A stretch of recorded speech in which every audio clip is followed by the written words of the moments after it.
All right, we're back. You're not going to do your patented move, Richard. You do it all the time off stream. You know. What, the finger wag? Yeah, go and do it. Go ahead, do it. Shout out. I liked it better in that video. Yeah, You weren't looking at the camera as well. Was more convinced. Okay. Shout out to Ozzy Osbourne. Yeah, obviously. I'm sure he's watching. Yeah. Oh, Yeah, and his big, Shout out to the Oz Maisty. and his big shaky Countryman. arms. Yeah, He's love even him. from your neck of the woods, right? Yeah, he's from my neck of the woods. Yeah. Yeah. He's Brummy. Still alive? Much like you, still alive? Well, allegedly. The problem with it, I'm not too sure. He's not as good as he once was. He's a bit. The excess has got out of control. Sure. You know, he's a bit like it. But no, Ozzy's not like that anymore either. You are quite like Richard. Yeah. That's true. Yeah. Pay me. He says, Mr. Pay me One over of these guys has been through rehab. Yeah, Black Sabbath. Anyway, okay, let's get right into it. Envyus, Mousesports. We're talking, obviously, kind of off air. You kind of think it's going to be kind of a thump, huh? Well, listen, right, so I came in for some criticism from a few morons on Twitter, which, imagine a moron having a Twitter account. Who knew?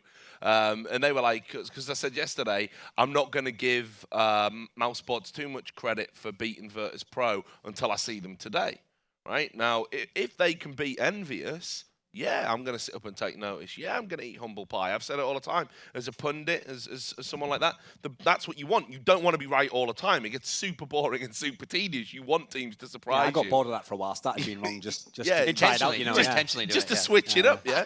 So now I can see why Anders loves it so much. But the reality is, like Virtus Pro played abysmally yesterday. They admit they played abysmally yesterday. But by the looks of what's going on in the Cloud9 game, it's continuing. Now, Envyus, on the other hand, are a top team. Mousesports, we haven't seen them at an international event for a good while. It's not with this lineup. And I think Envyus are going to run over them like a steam train. Okay. And I think that's a reasonable expectation, given the pedigree of the two teams. Well, let's go ahead and walk us through. Thorne, why don't you go ahead and talk us about the Envyus guys. Okay, well, when the lineup comes up here. So here she comes. We'll start on the left here. Happy. Now, what's interesting is, great picture. I haven't heard this confirmed, but I think people have suggested that Shox is still the in-game leader of the team, and that's still the setup. But anyway, the team looks the same to me, the way they play. So Happy previously was the in-game leader, apparently. His form recently has been pretty good, actually. He's kind of back to his old classic style of lurking, where he gives those numbers. Not always super impact frags, but he's definitely going to get his numbers in a game. NBK is a very up-and-down player because he has to play the more supportive roles, but obviously skill set, he can be a fragger. Shox, apparently the in-game leader still. He's in the middle of this one, so I'll assume he is.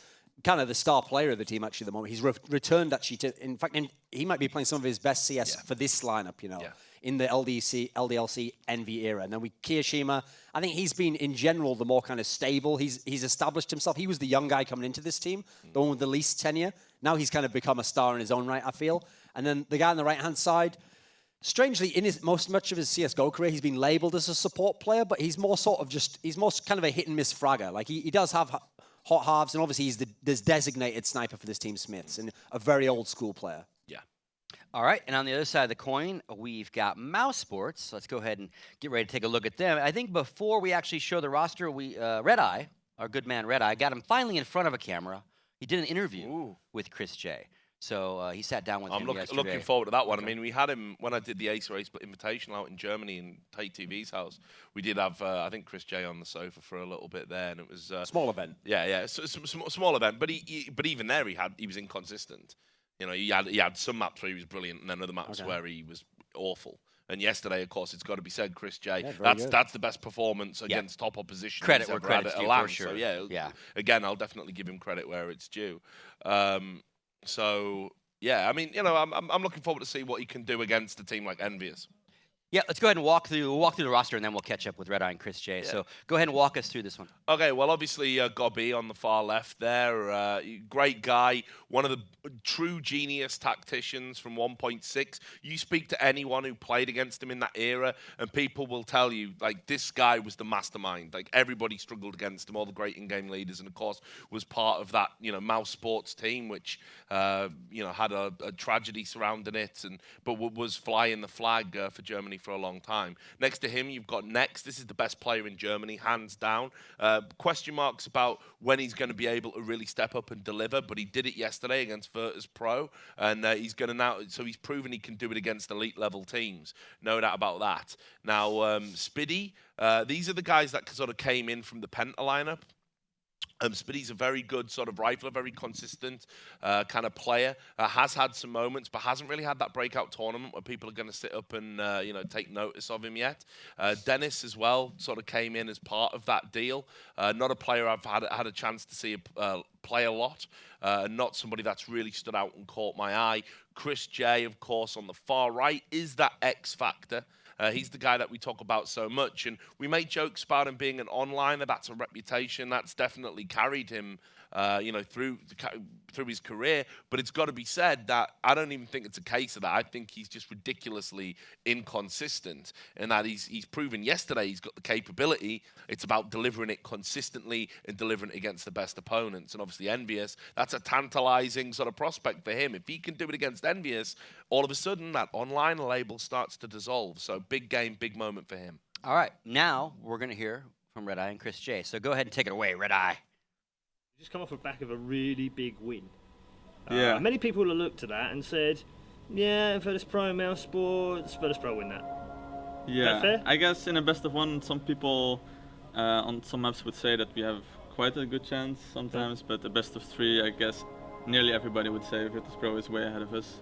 I mean, rightfully so, they achieved way more than we have done with the team, but yeah, we managed somehow. Every once in a while, someone is still writing online J, next LAN is going to be shit again. Yeah. So why? It's going to stay with me.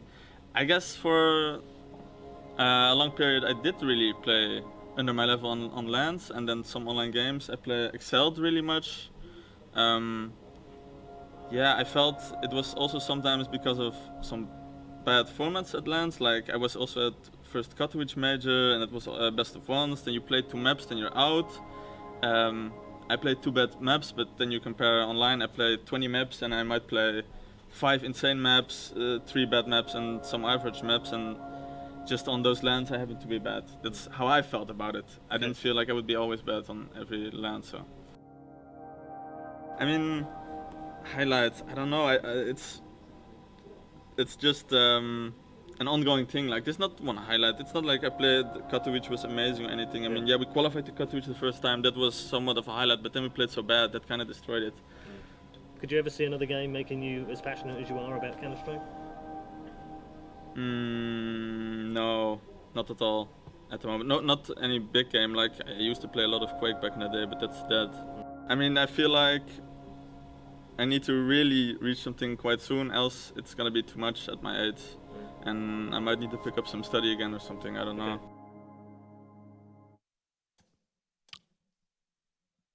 All right, well, there you have it. And folks, if you're liking these features, what I was told by the Gfinity guys is they're actually longer. Obviously, they're shortening them for our broadcast.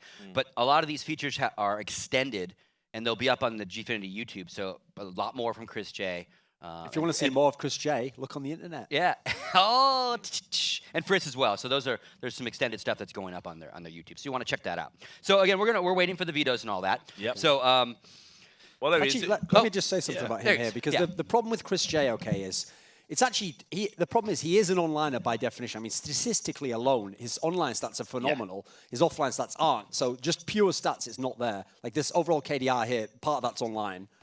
The problem for Chris J in general is that if he was around 1 or 2 years, I could say, okay, maybe it's a nerve issue. Maybe he just doesn't be in the right team. He's been in tons of different teams. He's been in teams with people like Alu. He's been in teams with other players in 1.6. He's been around a long time. It's like we're talking like 6, 7, maybe more than that number of years, competing at LAN. So it's very unlikely anything's going to change at this point. Like, what's going to cause this sudden spurt where he becomes amazing? It's not that he's actually a bad LAN player. He's not like some Hunden type, oh, everyone just laugh at what terrible stats he has. No, that's not the case, actually. He doesn't usually get wrecked on LAN. The problem is he's not as phenomenal as he is online. Like, if he was how he was online, on LAN, on a regular basis, he'd be like a simple type guy. You'd have some crazy, or at least like an Alu or something like that, where they have these crazy halves, and you think, wow, what a crazy talented guy. Instead, it's like he rarely gives that. He gave us one against Virtus Pro. I think he had like an ESEA where he had a couple of maps that were decent, but then again, those are against North American teams. I mean, sometimes I go ham against bots, you know? They can't even get to me, Scott, with a knife. They're just not good enough. So. But no.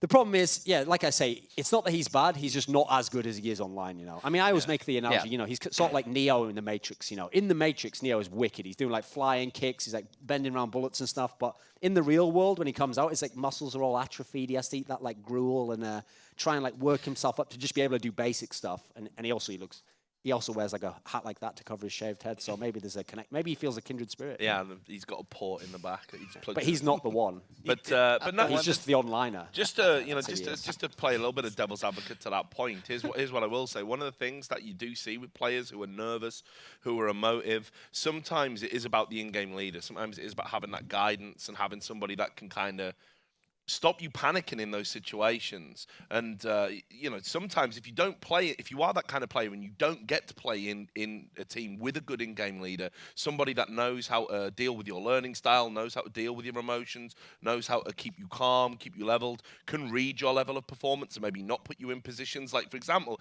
simple thing an in-game leader can do is if you see somebody whiffing their shots and you think it's going to get to them psychologically, you can just change up the position and you be like, look, hey, let's not play that round aggressive. Let's do, and it's up to the captain to sort of be reading that situation. Now, you can go your entire career and never play with a team leader that has that level of insight. That's only the true greats. And he's playing with a true great now. Yeah. So but probably is what I imagine a lot of what's gone on in the team, especially with the new lineup coming in. It's all about getting the best out of Chris J. And Gobby's a man who can clearly do that. He's an experienced veteran. He's been around a long, long time. If you meet him, he's one of the most chill guys you'll ever come across. He never panics, never rages. And he needs to be able to sort of just pass that experience and wisdom on. And I think if he does that, he can maybe get the best out of Chris J, whether others have failed. If he fails with a leader like Gobby, I agree with Duncan. It's probably fair to say he's always just going to be an erratic player. Thing is, he doesn't need to be a superstar. That's the other thing. No. The online performances might set that expectation. They always will if you're much better online. He just has to be a decent player. To me, if he was just a consistent, decent player, hits the AWP shots, like the 6 to 7 out of 10 degree of difficulty AWP shots, the other players are the ones who are going to be your stars, like Nex, Gobby, if you can get back into the game. They're the players you want to be controlling the game, having the big impact. He just needs to facilitate their play, I'm actually looking forward as well to seeing, every time Gobby plays at a tournament, I like to watch him because I was there when he first came into CSGO and we all watched how he played with great interest, and it was awful. He didn't understand how Molotovs and incendiaries worked. He was struggling with the cooking the flashbangs. He couldn't really aim. He didn't have a good understanding of the recoil, and he was just bottom fragging consistently in that international Mousesports lineup. It was kind of embarrassing for him as a player, but now he's starting to bring a bit more to his game. So every time you watch him play, you get an idea of like where's the skills in, like how much it works he put in as an individual. Because obviously as a team leader and a tactician, especially with a new lineup, you got to give so much of yourself, so much of your own individual time over to prepping the team. So your individual game's always going to suffer. But as we're seeing more and more commonly now, you get fragging in-game leaders these days. That's the modern meta. There can't be any room for dead weight. So I do like watching Gobby play because I want to see him get back to sort of 1.6 where he was, never the best player, but really solid, really consistent, but just this great big brain on him as well to boot. So. The thing is, before we know the vetoes, actually, I've got a little prediction for one of the reasons I think, unfortunately, this will be one-sided. It isn't just because Mousesports in the rankings are so far away. Stylistically, the problem is Mousesports is a Dust 2 and a Cash team. They play those two maps a lot, and I know Envyus is very good and loves those maps. So, I mean, I can see on the preview now, just came up. After you started talking about it. My timing was pretty good there. But yes, as a result, I know Mousesports is going to play Envyus on these maps, and just map-wise, it's not good for them. Like, you need... If you want to play someone like Envyus, ideally you want to be good on something like Train, like on Overpass. So they either have to ban it and you get a bit more freedom with what you're going to do, or they have to play on a map they're not that good on. Contextualizes that Envyus Dust 2 ban yesterday that they did. Clearly that was something they did against their opponents, not like because they don't want to play it. It was just to get it out away from Cloud9, I think, and try and get Cloud9 into a map they thought would be weaker, like a Train, for example. Hey, they're willing to gamble on that, And here comes the vetoes. So in general, the history of Envyus is, in general, they haven't been a Mirage team. They've gambled it a bit recently because with the failing results, they're trying different things out. But okay, they take it away now. Inferno, that's a map that, again, obviously Envyus can be phenomenal on this map, and we saw what they did to Cloud9 yesterday on it, so smart to stay away from that. Overpass, another map Envyus does not want to play. That's actually a fairly obvious ban. Mousesports banning Train. The problem is, since they're getting maps that they do want against Envyus by banning Train, I don't mind it that much, but I also wouldn't mind gambling, especially because you saw Envyus lose to Cloud9 yesterday on Train, and it's a map that's they're not specialists on, so maybe that's one you try and gamble on, but instead, they've allowed the 3 maps through, which is going to be Envyus, Dust 2. I still think their best map. I think they can be amazing on that map. Cash, okay, that should be a good map for Mousesports. It's one of the ones they play a lot. I would expect them to have good tactics on this, and then there's a Decider, Cobblestone, which obviously, I mean, actually, Mousesports play it a bit, and obviously they actually beat Virtus Pro on it yesterday. So Cash and Cobblestone were the two they beat Virtus Pro on it yesterday. So obviously they'll be confident they can play that. But I've also seen actually, I think the Envious guys can be decent on this map. So, I mean, I'm actually going to be kind of bold. I'm going to say it's just going to be a 2-0 for Envious. Yeah, it's real hard to look. I mean, the way the veto's gone as well, I agree with Duncan. You know, you've got to take a gamble on something like Train, maybe. You're banning that out when you've just seen Envious lose to it. You've even got overnight to watch that demo and maybe strategize something. Envious on Dust 2, I mean, don't get me wrong. Yeah, Mousesports can play it like a mix. They got aimers like Next. They got Chris J with the up. Yeah, there's factors there that can, and same for Cash as well. But just looking at the team in terms of pure quality through and through, Envious have just got so much more caliber, so much more talent, and those maps are both really open, and maps that the French team happen to like. So, as we say in the UK, I'm fully expecting that Mousesports are going to get banged out. I swear on me mum. Banged out. That's 2-0. Yeah, banged out. Yeah, 100%. for Envious. Defeated convincing ingloriously. scores. Oh, yeah. jeez. Yeah. I was a little bit more cultured in my Butt upbringing. kicked. Yeah, which Butt is kicked is what ironic, you're all really. saying. It's usually the other way around. So- No, don't be so gauche. They're going to get their butts kicked. Good. I'm Scott. sorry. Yeah. I'm sorry. Go. I'm Get so, their I'm butts so kicked. American. Yeah, but I mean, I think it'll be comprehensive scores to Envious as well. Like Envious have had the little wake up yesterday, you know, with the Mousesports, you know, kind of losing a map against them. I don't think they're going to make the same mistake twice against, you know, Mousesports here. So I think it's going to be convincing score lines as well. I think there'll be individual moments that we can talk about from Mousesports, but I just can't see them taking a map off Envious. I can't even see them getting into double figures on either of these maps. What do they have to do? What has to happen for them to win? Nex has got to go off. I mean, Nex has to play. And here's the thing. As I said, Nex is the best player in Germany, but he's got to deliver a level akin to a Shox, you know? And there's definitely question marks about even the best player in Germany, as good as Nex has been. Is he up to that standard? Probably not. I mean, few players are, especially Shox has been in amazing form. So huge pressure on Nex. And, of course, we've already waxed lyrical about it. The Chris J factor's got to come alive. Both of those maps, AWP control, vitally important to it. You've got an erratic AWPer. If he can nail some consistency, yeah, you're in with a chance. But he hasn't done that historically in his career. The thing is, if Chris J goes off and if he's getting his AWP going, one interesting factor with this great Envious team is that you occasionally can rattle Smiths, actually. He's one of the few members of the team who isn't the most mentally strong, let's just say that way. He doesn't have like the fortitude of like nothing can break me. He can get rattled a little bit sometimes, and he can sometimes be the guy you can kind of pick on a bit. So if Chris J can get it rolling, that can be a factor. Unfortunately, I actually feel like it almost doesn't matter. Everyone on Mousesports could play really well, but what they'll also need is some of the Envious players have to not be that good. Okay. Envious have the talent where it's really their game to lose. Like if they all turn up and they're all good, not even the best level, just good. Everyone's good. One of the stars is going off. They should win this. Like they've just got the great team for it. The reason I have such a hard time in a lot of tournaments, unless they're facing a Fnatic or TSM, to predict against Envious, is they have this crazy X factor where a couple of their players, mainly Kiyoshima and Shox, can just turn around literally on one bullet. They can just walk out and instantly headshot the first guy they spot without any hesitation. They don't have to like two people sit down and spray and who's going to get the better of this. It's almost like it's like a cheat, you know, because you can have the wrong tactic called. The CTs can be set up correctly. They can have the Molotov primed, and the guy just walks out and instantly headshots the get out you, of jail free card. That's going to allow you to. That's why actually, when it comes to predicting rounds, I have a hard time in Envious games because in this game, okay, if they played like serious style, okay, I think Envious could win these maps like 16-3. It's very unlikely. I think it'll be that big though, because the problem is Envious have that like loose cavalier style where they'll win, and what could have been a 16-3, they'll just mess around and then they'll let the other guy win 3 rounds and then they'll turn it up, and so it might be like a 16-10, but it really was never a close game, you know. So I'm pretty sure it's going to be overall a convincing performance by Envious. All right, 2-0 on both you guys. All right, thank you very much, guys. We're going to bring it to you the last group match. It's going to push us into the first semifinal setup. We obviously already have Nip sitting there. Envious Mousesports bringing you the action this time is going to be the Nip TV guys, Chewy and Kyanite. Take it away. Thank you very much, Scoots. Yes, indeed. I've switched away from the interview area and have made it back to the casting desk safely at last. But, Kyanite, we've got a good series on our hands. Envious versus Mousesports. What are your takes? Yeah, I'm really looking forward to it. We've got 2 teams who obviously are going to go head-to-head now.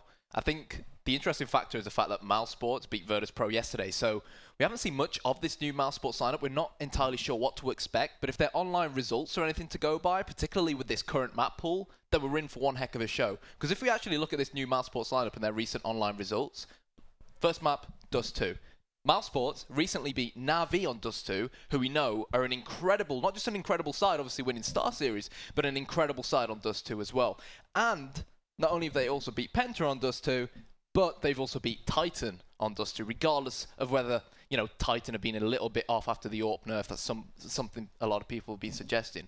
So as far as I see it, I think this first map, Dust 2, a map that Envyus are great on as well, especially AWP battles, potentially between Smiths and Chris J. It's going to be a joy to watch. Well, this is the thing, you know, having a look at it just on paper, a lot of people would suspect that Envy would just kind of whitewash this series and really have a good performance here, especially with that kind of stigma around Mousesports. But at the same time, you know, you mentioned there, going into Dust 2, which will be the first map, coming into the tournament, in the last, I think it's actually 18 maps that they've played, we see Envyus winning 12 of them, so they've won something stupid like 82% of their last games on Dust 2. So Envy have got, obviously, as we all know, a really great result against this. Then we've got Cash as well as the second map, which I'm really looking forward to see.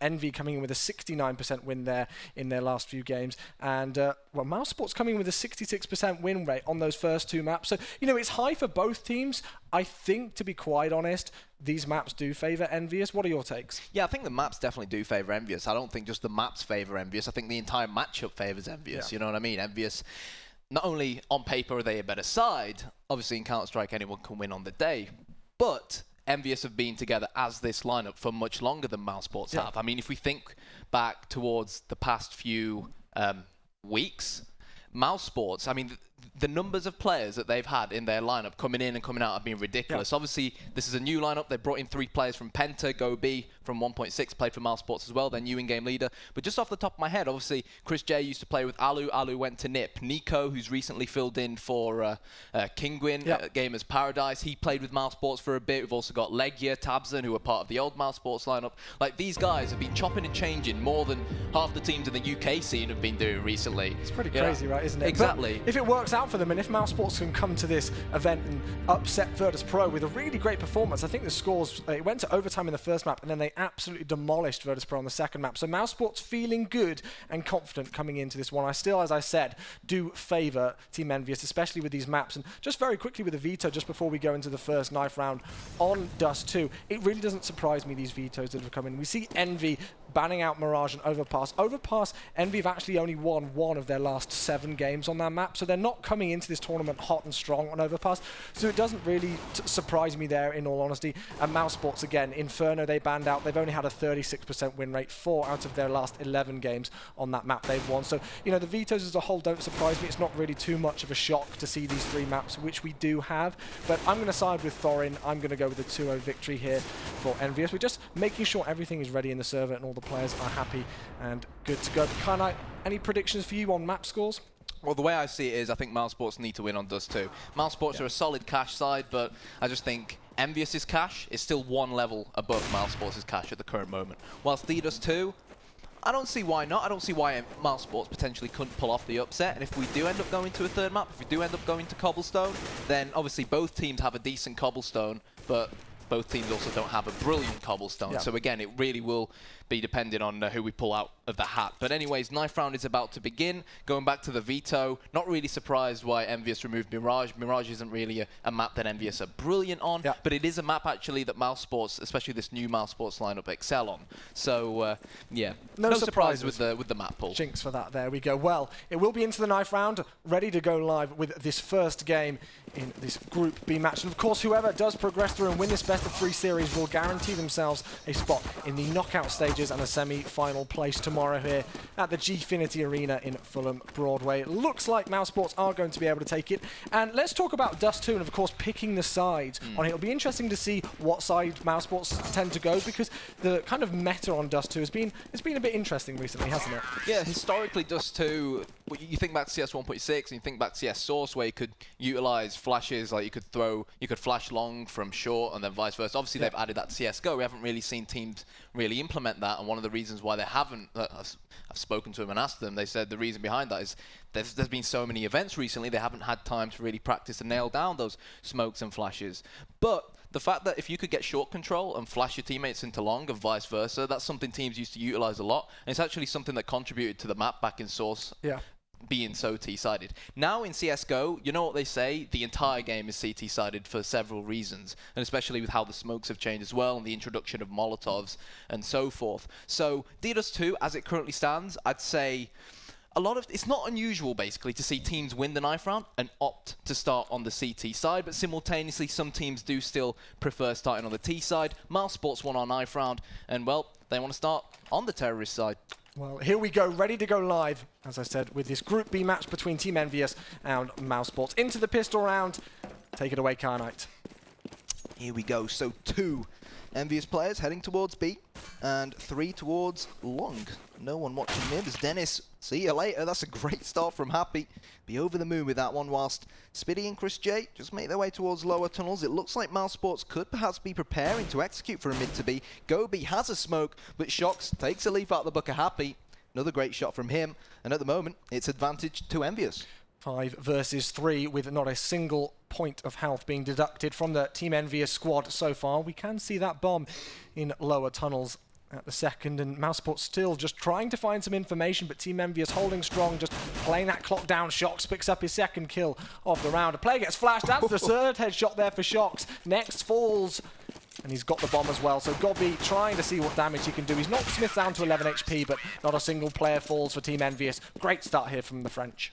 Yeah, solid play. I mean, I'm not quite sure what Mousesports really were looking to try and do there. It looked like as soon as well, the first player went down towards long, almost like they wanted to regroup at mid, just sort of try and figure out how Envious was setting up just by regrouping at mid and then potentially utilize that one smoke they had to hit mid to B. But Shox, what can you do when he's pulling off shots like that? He really, really is unstoppable and out of this world. So obviously, Team Envyus, they're the ones with money. Shox and Kiyoshima both going for the submachine guns. Meanwhile, Mousesports, they're rushing up short. They're going to make a quick play here, as we can see. The first man to meet them will be Smith. That's 2 for him. Will he get the third? Yes, he will, with the help from Happy as well. Chris J now, the last player left alive. Happy gets 2, Smith gets 3, and a really clean, easy sweep there for Envyus to secure their second round on Dust 2. Yeah, solid spot from mid. The call came in, and great M4 work from Smiths. But then again, were we really expecting anything too different? I didn't really pay attention to the buy. Did you notice whether Mousesports had actually Absolutely bought nothing. armor? Absolutely nothing. Right, so okay, so that could be a sign that maybe they want to try and save up to drop an AWP for Chris J early on. We shall see as we go into the next round. Smoking mid there.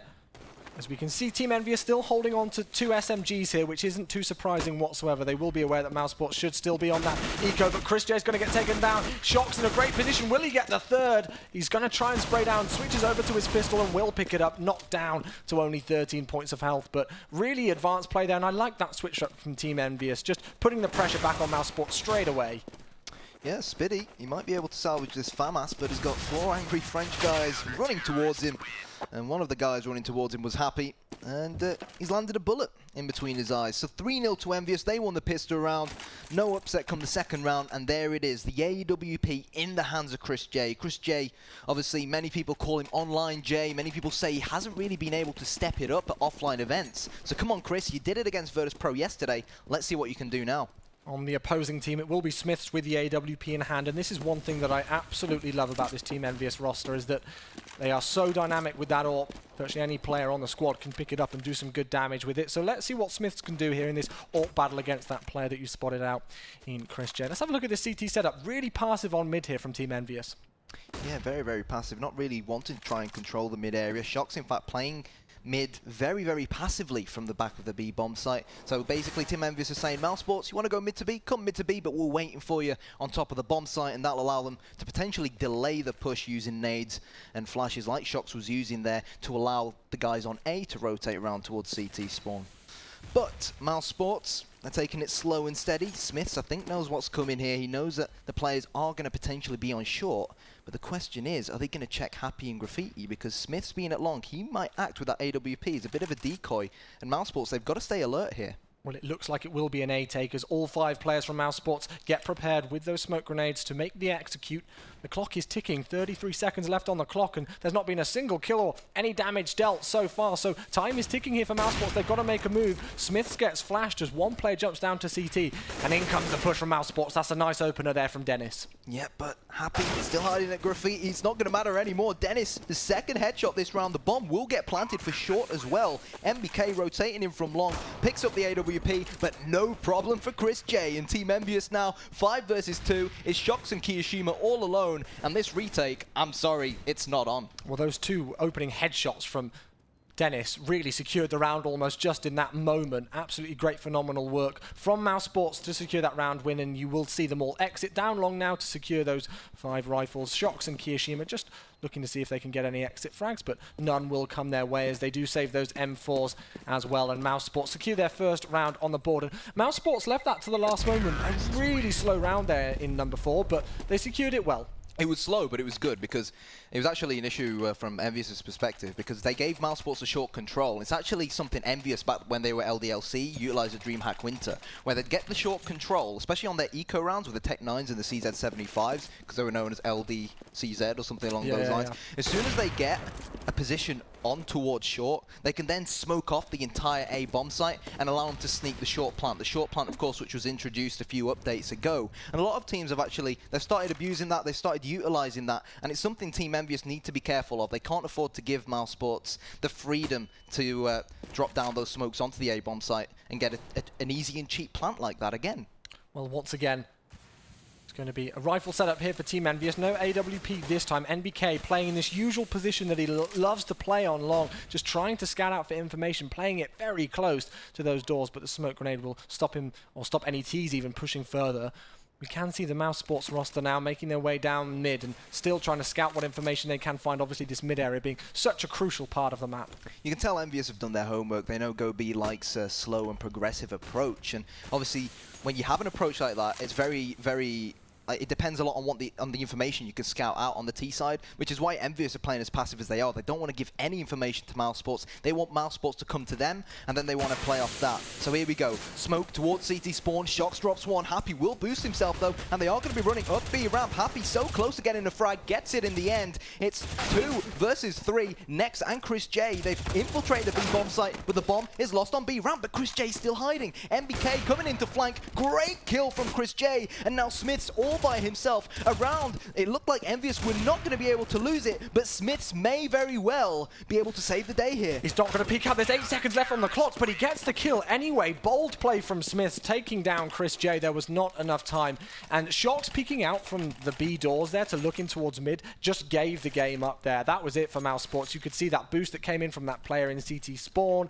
And although the trades, came in quick and Mousesports put up a good fight, especially when NBK flanked through mid doors there from long. They put up a good fight, but they didn't have the clock on their side. And you see Chris J now buying up the scout. Smith has got his ult back in hand as we go into round number 6. It was really well played from Nex as well to get those 2 kills, and then Chris J to be so alert that MBK was going to be rotating from behind because he knew that MBK, a lot of the time, he is the long player for Envyus, and obviously he ends up rotating through long doors, through the top of mid, and back through double doors when the terrorists do head over to B. But here we go, 4 AKs and a scout for Chris J. Can't re-afford to buy up an AWP. Let's see where they're going to go.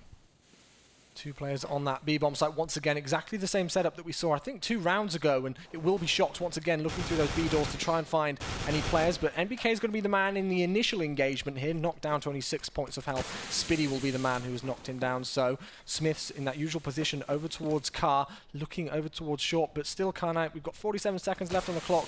No frags as of yet. Yeah, the position that Smith was playing from the car, we actually saw Alu utilize it up against Fnatic. I think it was Katowice finals? Was it Katowice finals? Yeah, it was the Katowice finals, and obviously it's something that Guardian used to utilize as well back in Source when he played for Reason, and Markelov did it a lot with Navi 1.6. It sort of went out of fashion for a short amount of time, but it slowly is creeping back into fashion, and we can see why, because it was working very, very well for Smiths, but Happy just hiding behind this corner. He knows what's coming here. Mousesports, somewhat Navi-esque, leaving it extremely late to try and push in. 14 seconds on the clock. Mousesports, guys, you've got to get a move on. You've got to try and get this bomb down. 10 seconds and counting. Chewy, are they going to plant? Kiyoshima doesn't want it to go down. Flying in midair, but Nex comes in. Superb play from the German. It's 2 versus 1. Let's see what the Shox can clutch.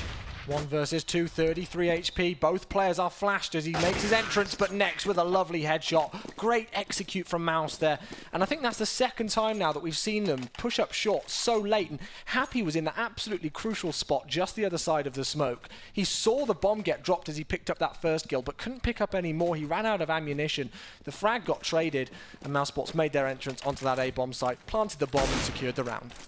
It was tight, but they got there in the end, and that's what Mousesports need to do, especially up against a team like Envyus, who are as good as Envyus are. Just take every round as it comes, and now Mousesports will be aware that Team Envyus will only be on pistols. Again, very, very slow approach. And not only have they gone for a slow approach, but they're also keeping their distance. They don't want to give away any of these AK-47s or, for example, Nexus M4 to their opponents because they have the quality to deal the damage. Let's see if Dennis spots out any players there. I think you may have seen the head of Smiths. Now he definitely has us. Happy peeks out. That's a really great trade going in favor of the Envyus squad. Dennis gets dropped. They haven't been able to pick up that dropped M4 or AK-47, but it's 2 frags straight back in the favor of the Mousesports roster here as they look to clean up this eco round from the Envyus squad. But this is the thing from Mousesports. I'm really liking the way that they're playing this. Even though Envyus are still on pistols, they're taking their time, they're taking things easy and not rushing anything and making any silly mistakes. Yeah, not taking any gambles. Mousesports know that the more players they lose, the more money they'll have to waste, obviously rebuying come the next round. So Nex infiltrating double doors. Knows there's one to his right and that there's one to his left, and he disposes of them with ease. 4-3.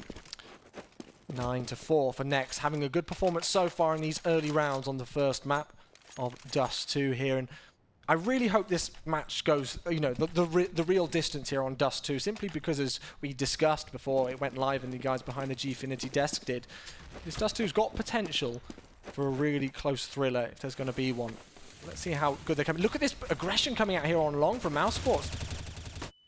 BK finds himself all alone, bar happy to his right-hand side, and by the looks of the movement from Envyus, they know exactly what's coming. Spitty is going to get taken down by MBK's FAMAS, and are Mousesports going to continue to stampede up long? Yes, they are. Nex goes big. He's gone big so much so far. Double from Nex. Dennis with a headshot as well, and now Team Envyus, they're significantly outnumbered.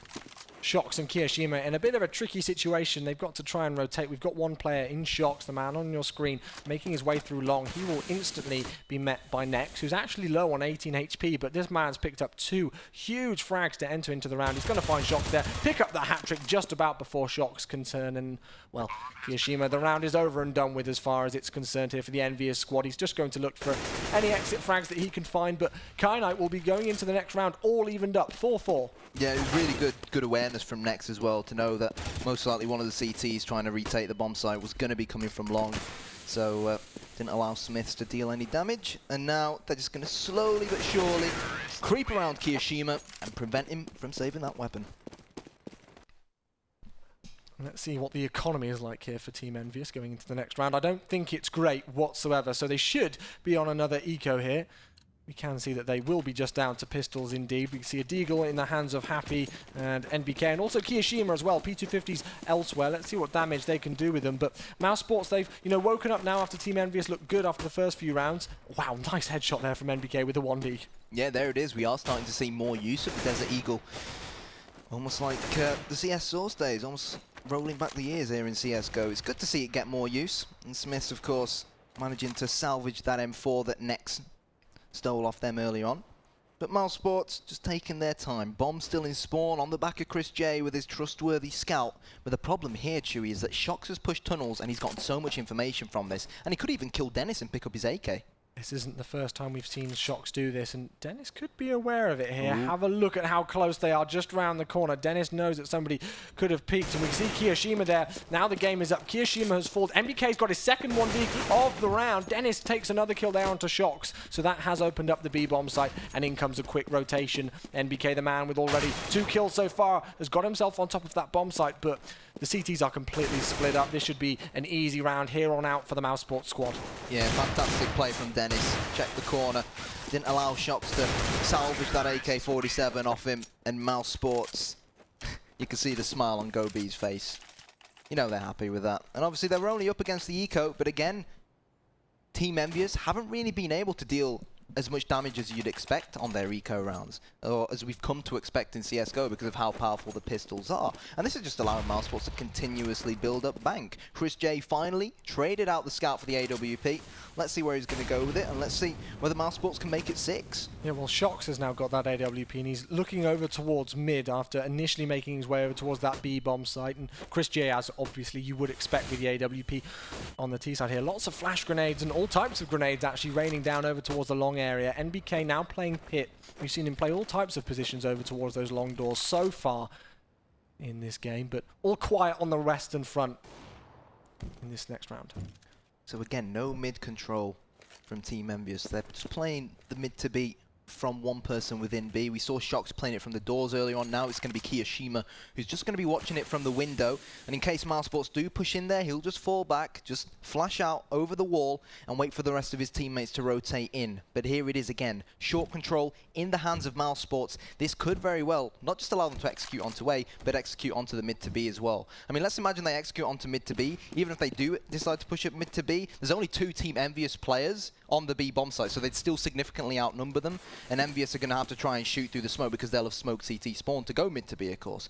But looks like they're going A. MBK, last line of defense on long, so close to dropping the ex-Pentaman in Dennis as well. But the German Panzerschreck comes in. Smith with 1, Smith with 2. Chris J blows away Smith to smithereens. But Happy, he was hiding here earlier. And I don't think they're going to check it. And Happy here in a great position to stop the plant, and stop the plant he does. 5-5. Well, once again, we see another typical round that we've seen from Mousesports time and time again here, leaving it to the last minute, really keeping it late before moving in onto that A-bomb site from short. NBK got obviously that first kill before being traded out there, but great play from that player in Goose as well, just to prevent the plant. And it seems like Envyus have learned from their previous mistakes from that A-take with Mousesports trying to push it. And great hold from Envyus. We're all even once again, 5-5. Yep, Spitty, by the looks of things, just on the Tech 9. But regardless of that, still more or less a force, or rather a full fight from Mousesports. Chris J still with his trustworthy AWP. Interestingly enough, we've got 2 AWPs for Team Envyus, 1 in the hands of Smiths, 1 in the hands of Shox. Shox just holding B ramp with his, and Smiths holding his just off that small ledge towards short. So where are Mousesports thinking of heading this time round? Well, we've already got one player out mid, which is Dennis, the man on your screen now. Not going to find any initial engagement. Kiyoshima looking through window. We'll find that player, but Chris J is going to get that shot quicker. Kiyoshima falls. The mid-to-B smoke comes in. And let's see if Mousesports fully commit. It looks like they will. They've got one player in next, now making his way back up towards the lower tunnels area to see if they can figure out where Shox is. Shox will push through, gets burnt to a crisp. His head gets knocked off as well from Nex. And they've easily got this round. Nice 2 entries there from Mousesports. Great aggressive play from Dennis to peek through mid, and there's not really too much here for Team Envyus to do, especially with 2 sniper rifles in hand to try and retake this, so they'll just save these rifles. Yeah, right decision most likely as well. I mean, they're going to be low on cash anyways, so they might as well just try and salvage as much as they can. Losing the scout won't be that big of a deal, but if Smith loses the AWP, which by the looks of things, fortunately he won't, then they should be okay going into the next half. But again, we're just seeing how tough it can be, especially in CSGO on the CT side because of how the financial system works. And Mousesports, to add insult to injury, they're going to win yet another round, 6-5. Very close game so far, what we're seeing. We've got to remember that Mousesports did choose this T side, but we know exactly what damage Envyus can do on Dust 2, as I said earlier on, coming in with an 88% win rate on this map in recent times. So, you know, they're a good team on this, and you said earlier on before the game started, Kyanite, that if you thought that Mousesports could win this series, they had to take Dust 2, and this is a good start for them to be able to try and do so, and they've already just tagged Kiyoshima down to 17 HP, tagging him through the mid door to start the round. Yeah, definitely. It's nice to see Mousesports utilising the new Xbox smoke as well, for mid, that was posted on Reddit a few days ago. So you see Reddit, the pros do pay attention to what's going on. Happy. We've got the boost at mid, and he is the man who's been boosted. And if that smoke disappears, he may... Oh, he has spotted a glimpse of Go B. The call has come in, but Dennis sees him, and Go B now knows he can't afford to show any flash because there is the flash, and Envyus now, they could be in trouble. Or will they? Dennis pushes in, but Happy, he's got him in his back pocket, and he will fall back. Him and Kiyoshima low on HP, and they're going to try and hold on to this man advantage, but Mousesports adamant on taking over this A-bomb site. I'm just loving the way that they're getting aggressive on short here, and just different players entering on towards there. We've seen Nex do damage, we've seen Dennis do damage on short, now Gobby starting one off there. Kiyoshima's down to 17 HP, and let's not forget that Shox, the man on your screen here, has only got a P250 in hand, so this is still looking very good for Mousesports, although once again the clock is ticking. I like this little boost from Happy. It's not the first time we've seen him play it. As that bomb makes its way over towards lower tunnels, it looks like this will be a B take with only Shox and that pistol in hand to try and hold them off unless Happy rotates quickly. Yeah, and Spiddy's being left on short. He's most likely just going to try and fake an A push or just try and hold the CTs off on the A bomb site to ensure they can't rotate. Shox knows they're coming, spots a few. Chris J very low on HP now, but the P250 just not enough for him to get that final frag. Happy, he's going to try and drop Chris. That's the bomb down on the floor as well. And with 5 seconds to go, Mousesports, surely they're not going to be able to plant. And Team Envyus, they somehow salvage this round. There's late and then there's too late. We've seen Mousesports play these rounds slowly, time and time again, and I know they're just trying to figure out the setups here from Team Envyus, but there's a time and a place, and that kill that came through those B doors to knock the bomb down, that was pretty much it. It was over from that point onwards. Envyus had won the round, and let's not forget that 2 players were only on pistols there, and still Mousesports lose the round, which they really shouldn't have lost. They looked great to take that. They were in an awesome position, especially when Shox was the only player with a pistol in hand on that B bomb site, but it wasn't enough. We're all even once again, 6-6. We are. MBK holding long from the lamppost. Meanwhile, Happy and Shox just using communication here, teaming up together to keep an eye on double doors. We've seen Dennis try and infiltrate this area before and get a few frags, and get a frag he will. Headshot onto Happy, and that's 1 man down in CT spawn, so it is going to now leave the Team Envyus defense quite spread.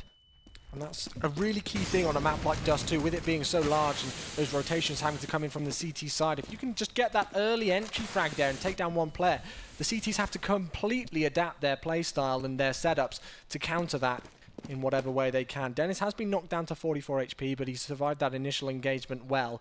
And we can see what looks like an A split coming in here from Mousesports. They've got 2 players over towards long in, I believe that's actually Dennis and Spiddy as well, and then 3 players going up towards short. They've had great success for the most part here so far. Let's see if Smith's going to hold them off. No, he will not. He falls to the hands of Nex. Yeah, hopefully MBK can get a frag or 2 to make the rotation easier for his teammates. And MBK, right when it matters most, double at long. And now, let's see what Shox and Kiyoshima can do. Kiyoshima, unfortunately, still stuck with the scout.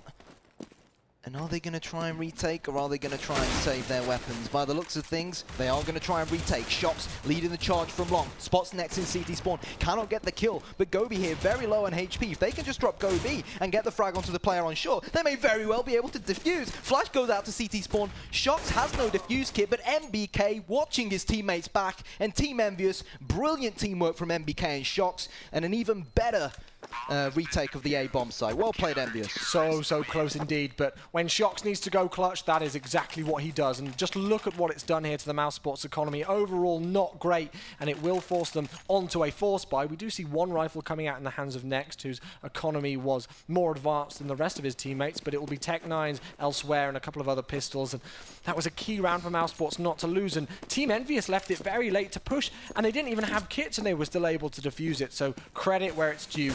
Great retake there from the French. So, Tech 9s for Dennis and Gobi. Spiddy with the P250.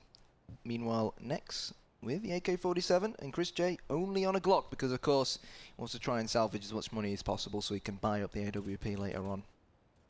But Shox roughly has an idea what could potentially happen here, and Smith spotting that. Shox knows exactly what's happening here. He will peek mid, he'll get a double. He's so close to getting a triple as well. I'm pretty sure he can hear the footsteps. Spiddy, however, headshot with the P250. And if Mousesports can brute force a plant here, then this will be perfect for them. Go B with the double. Oh, he's going to run out of ammo, and Kiyoshima just about salvages the round for Team Envyus. So unfortunate there, Mousesports, that they couldn't actually make their way in towards a B bomb site and plant the bomb. But great awareness that they knew there was going to be Team Envyus players rushing in through that smoke from CT spawn. 8-6, and we are into the last round of the first half here on Dust 2 between Team Envyus and Mousesports. Let's see if it will be a 9-6 half in favour of Team Envyus, or whether Mousesports can try and just slightly bring it back in their favour. 8-7, and considering they chose the T side here, Envyus are going to be really happy that they were able to bring it straight away into the hands of Mousesports, but it's still been a really close game so far, too close to call as of yet. Definitely, and question at hand now is, are Mousesports going to get their 7th round on the board, or and Team Envyus going to storm into the second half with a 3-round lead? It's again very, very slow. A very slow approach. We've got MBK, who can only afford a FAMAS. Nade-wise, he can't afford much either. He has bought a defuse kit though.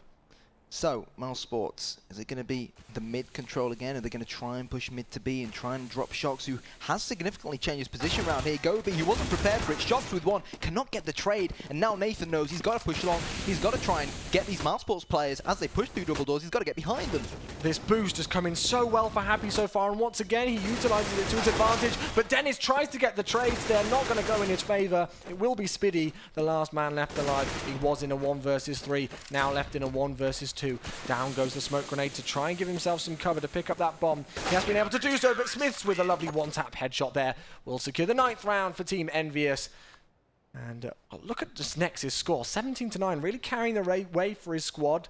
But now they're going to switch to their CT side here, Kyanite, and once again, as always, crucial to pick up the pistol round as they switch. Yeah, and obviously we didn't really see a great performance from Chris J. I mean, a lot of the time people say that he is one of the star players in this lineup. Admittedly, I don't think that the very slow, methodical approach on the T side really suits his methodology with the AWP. But I'm quite confident that we're going to see him like unleashed to his full potential now on the CT side once he can get that big gun in his hands.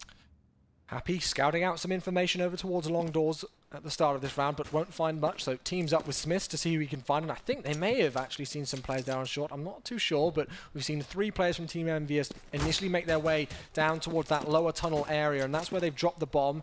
Their group point. They've got that mid to B smoke comes down. Dennis in a key point here. He's got to pick up some kills. Nex is going to help him out. That's the first frag. Let's see if they can hold off this storm of a push from Team Envyus onto the B-bomb site. Very difficult up against the Glocks, and the bomb should get planted unless Spiddy has his say about it. Is he going to go in all rogue, or is he going to wait for his teammates to rotate round? He gets 1 kill through the smoke.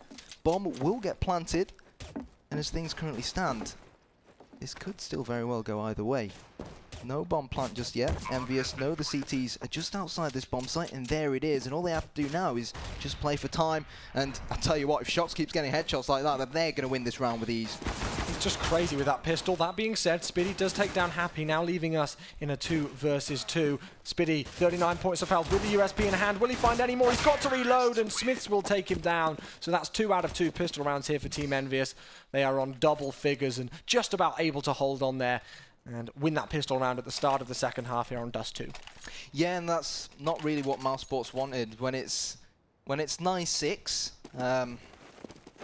you pretty much, I mean, I wouldn't say you have to win your pistol round, but it makes your life a lot more easier when you do win your pistol round. In theory now, if Team Envyus don't mess this round up, it's going to put them at 12-6, and 9-6 is a completely different story from 12-6. So really, Mousesports needed 9-9. But you know what they say, never say never. Mousesports, they are on pistols here. Very, very difficult up against the submachine guns because, of course, Mousesports have no armor, and the more kills that Team Envyus can get with these submachine guns, the more money they'll get. So simple as that. Just advances the economy when you pick up those SMGs. That's why they say, you know, you've got to try and win your pistols to win a game. A lot of the time, very, very close games so far, like this one has been, often comes down to whether you win your pistols or not, capitalize on the next 2 rounds.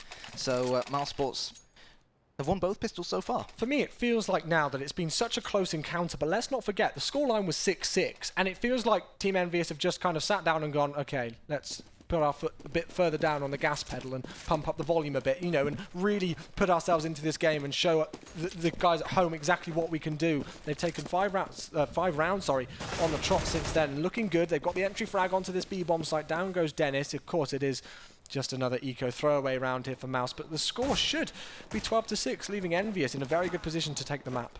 Yeah, go B, flanking from behind with that silenced USP. Shox is ready and waiting in lower tunnels. And 12-6 the score, and Team Envyus not even suffering 1 casualty there.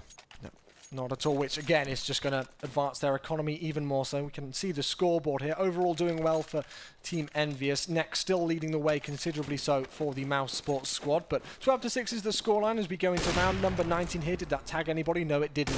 And no players here from Mousesports with head armor whatsoever. We've only got 1 player with a diffuse kit, which will be Spiddy, but Chris J does have his AWP. But Shox, hello, that's aggressive. First kill onto Next there, and I'm sure Mousesports were not expecting that. He's already made his way into the B-bomb site. Look at this guy. Yep, and Spiddy, well, he must be, well, Dennis rather, he must be bricking himself, but not unless he can stop it. Double from him. Great play from Dennis, and now Smiths and MBK to try and salvage something from this round. They are a man down, but if they can at least get a plant and lose the round, then it will give them a small financial boost going into the next round. But Smiths, not really an ideal position for him with the AWP. But what am I saying? Smiths is a phenomenal AWPer, and that was a phenomenal shot. And you never know, this could be a phenomenal round for Team Envyus. 2 versus 2. That kid is still alive in the hands of Spiddy. He's going to try and move away from a flash. Look at that quick shot there onto him. That will be Chris J down. NBK cleans things up. The trades go in favour of Team Envyus, and really great hold there on that B-bomb site, Kyanite. Superb play from Smiths. I mean, when I saw him jumping up on the boxes, I thought, what on earth are you doing? Come on, are you going to seriously peek B ramp? But then I remembered, that's the AWP in the hands of Smiths, one of the best AWPers in the game. So very, very well played. He wouldn't have done it if he didn't feel confident in his abilities to be able to pull off shots like that and picked up 2 very quick kills at the right time to do so, and it's forced Mousesports down onto pistols once again. 2 players with armor, but really not too much else here to play with, and this should be 14-6 in favor of Team Envyus, and it goes back to that point which I raised earlier on, can't I? It was 6-6 at one point. Envyus stepped on the gas pedal, and it's been pretty much one-sided the entire way since then. Yeah, there's not much to say really about this second half. I mean, Mousesports lost their pistol, and when you lose those first 3 rounds, it's the 4th round, the proper gun round, where you need to capitalize, and Mousesports just haven't been able to do that. And now here we go, they lost their gun round, and they're forced to eco again. I mean, what can they do with these pistols? They're going to finally buy up yet again. Are we going to see an AWP from Chris J? He does have enough money to go for one. He will go for one. So Mousesports, it's do or die now, Chewy. Win this round, and they're still in it. Lose it, then I think that'll be all she wrote for the Dust 2 at least. You wanted a close game on this Dust 2, and you said yourself, as I've pointed out many times, that this was going to be the map for Mousesports to take, if they wanted to get themselves a win here, really, against Team Envyus, knowing what the other maps in this veto have been. But look at that tag. Chris J knocked down to 49 HP. He misses the shot. Gobby has taken down NBK, though. He's got to reload, and they've not actually seen him there. He picks up the second kill before Shox will respond. Out they go on short. Shox with 2 kills. Keo with 1 as well onto Spiddy there, and the man advantage back in favor of Team Envyus. Yeah, fantastic play from Envyus, but now the Mousesports guys, they're both going to try and retake this bomb site from CT spawn. Flashes will give away their position. That's a ramp flashed, and see you later, Kiyoshima. That leaves Shox on this bomb site all by himself, but 10 HP is all he needs. Headshot onto Nex, and the problem is here that Dennis is in fact going to be covered from where the terrorist is, but Happy comes in and nails him in the head regardless, and that was the round Mousesports needed to win, and they have not won it. They're going to force by now. It's the last round, but they've really not got much to work with. I think that final headshot there was just the final nail in the coffin here for Mousesports, unfortunately. So they're going to force up and see what they can buy, but it's really not going to be very pretty whatsoever. So much money in the bank for Team Envyus that they're going to be sitting pretty, although Smiths isn't. Nice headshot there from Chris J, but in all honesty, I think that kind of nice shot's almost come a little too late here, sorry. Look, I mean, if Spiddy can get a kill with that UMP, or one of his teammates can get a kill and then just pass off an AK-47 to him, then who knows, Mousesports could very well fight back into it, but not if Shox has his say. Headshot on short towards Go B. Now it's even Steven at 4-all. Chris has got 1 frag already. He's managed to put Shox down only onto 10 points of health. So close to making it a double, trying to jump up and get the frag. But so far, so good for Chris J. 3 versus 2. Team Envyus, they've gotten the frag on the B bomb site, and now Happy and MBK, they'll most likely plant here, and they're going to try and hold this bomb site. And a 2 versus 2, I actually fancy them. Happy throws the bomb across to NBK, who does plant it, and the smoke grenade will go down there to give them some time and some cover. The flash grenade as well, just to try and disrupt any pushes from Mousesports as Spiddy and Chris J try and come in. The clock is ticking. Spiddy once again does have a kit here, but a couple of grenades to work with. Happy with another Molotov in hand. He misses that AWP shot there, but he's got so much information from that alone. NBK on the site. He legs Chris J down. NBK will help him out and pick up the kill. And it's Spiddy against 2. NBK will get the second kill in a row for him. 16-6. And I mean, you can just see it on the scoreboard there. Look at how many rounds in a row Team Envyus took. Just look at the red in their favor. Mousesports got completely shut out. Yeah, really, really well played from Team Envyus. And again, Mousesports, I didn't think their T side was actually too shabby. I thought they did well, but you know, when it always comes down to 9-6, you need to win your pistol. You lose your pistol, you've got to win that 4th gun round. And Mousesports, they didn't win a single gun round there on their CT side. And that's disappointing as well, especially when they are one of those teams who always invest so much to get the AWP in the hands of Chris J. But I said I really wanted to see him step up on the CT side, but to be honest, we really didn't see him do much with it. He was very quiet, as I have to say were a lot of the players. To be honest, for Mousesports, in their credit, there were times when it looked like they could do some damage. Nex actually had a pretty good game, to be quite honest, apart from when Envyus really just steamrolled the whole squad. But Nex was getting some great entry frags. So was Dennis at times. There were some clutch situations that they were winning, but again, it was those late executions on their T side. Sometimes it really worked well for them when they pushed, especially on that A short area, as we saw. But then again, when they left it too late, when they went over towards B and the bomb got lost, you know, that happened. And those are crucial rounds that they need to win. And then, you know, as I keep saying, Envyus just put their foot down and really got into automatic mode there and just cruised to victory on Dust 2. And they really made it look easy from that point onwards. Especially the second Shox got that AK-47 on the T side. Yeah, I mean, he was just taking a leaf out of the book of Mousesports, just pushing short, casual as you do, getting headshots left, right, and centre. But anyways, guys, we are going to go to a quick break. Don't go anywhere. We'll be back soon with Cash.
skies above. I still don't know if I am right, but I know that for your love, I'll go till world's end tonight.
Hello, everybody. Welcome back to the Gfinity Caster Desk. My name is Kai, and alongside me is Chewy. And, well, what a match we've got coming so far. Envyus versus Mousesports. We've seen map number 1. It was DDoS 2. No surprise, really. Went to Envyus, and now we've got Cash. Yeah, and one thing that I actually forgot to talk about earlier on is, of course, the Spring Masters 2 is that Envyus actually were knocked out in the group stages. It was a completely different format, but still, they're looking for revenge here. They want to come back in good fashion. They dropped a map against Cloud9 yesterday, but since then, they've looked really strong, and they've upped their game from that point onwards. And they were the Spring Masters 1 champions, of course, so they've got experience here at Gfinity. They do like playing at this LAN, so you would expect them to do well. And now that they've got the ball rolling here in good fashion against Mousesports, I expect them to take this next map here on Cash. Yeah, definitely. Envyus are a very, very solid side on Cash. Like I said earlier on, Mousesports are also somewhat decent on Cash, but I just feel like Envyus's level of quality on Cash is just slightly higher than that of Mousesports. Well, it's actually 3% higher. Again, I've been doing my statistical analysis, and Envyus have a 69% win rate on this map recently, whilst the Mousesports squad have a 66% win rate on here. So it's really close, Well, I mean, but still. Numbers are numbers, but, you know, you've got to take into account that this Mousesports lineup is a new lineup, what teams they've all played against. You know, Envyus have lost a lot on Cash recently against Fnatic. So, you know, that will have affected their win rate quite significantly. Meanwhile, Mousesports will have potentially lost on cash, maybe against the likes of, I don't know, Virtus Pro, which they did in fact lose 16-14 against Virtus Pro recently. So you can't just pull numbers That's out the of the thing. bag. These numbers come in, but there's so much more to it. Anyways, Cash, what's your take on that map? I really love Cash. As you know, it is probably my favourite map to cast and to play as well, and to watch Envyus on. I've got to say, I absolutely adore seeing them play on this map. It's really interesting to see how they switch things up, how they play the different positions on here. I'm looking forward to seeing their CT side, but also their T side as well, the way that they execute. And you talked about Shox earlier on when he gets that AK-47 in hand. I'm looking forward to seeing what damage he can do here. But on the Mousesports side, what do you expect to see from them here on Cash? Well, I'm expecting a few surprises because, you know, as far as I'm aware, Cash was Mousesports' pick, and we discussed earlier on how strong Mousesports are as a D+2 team.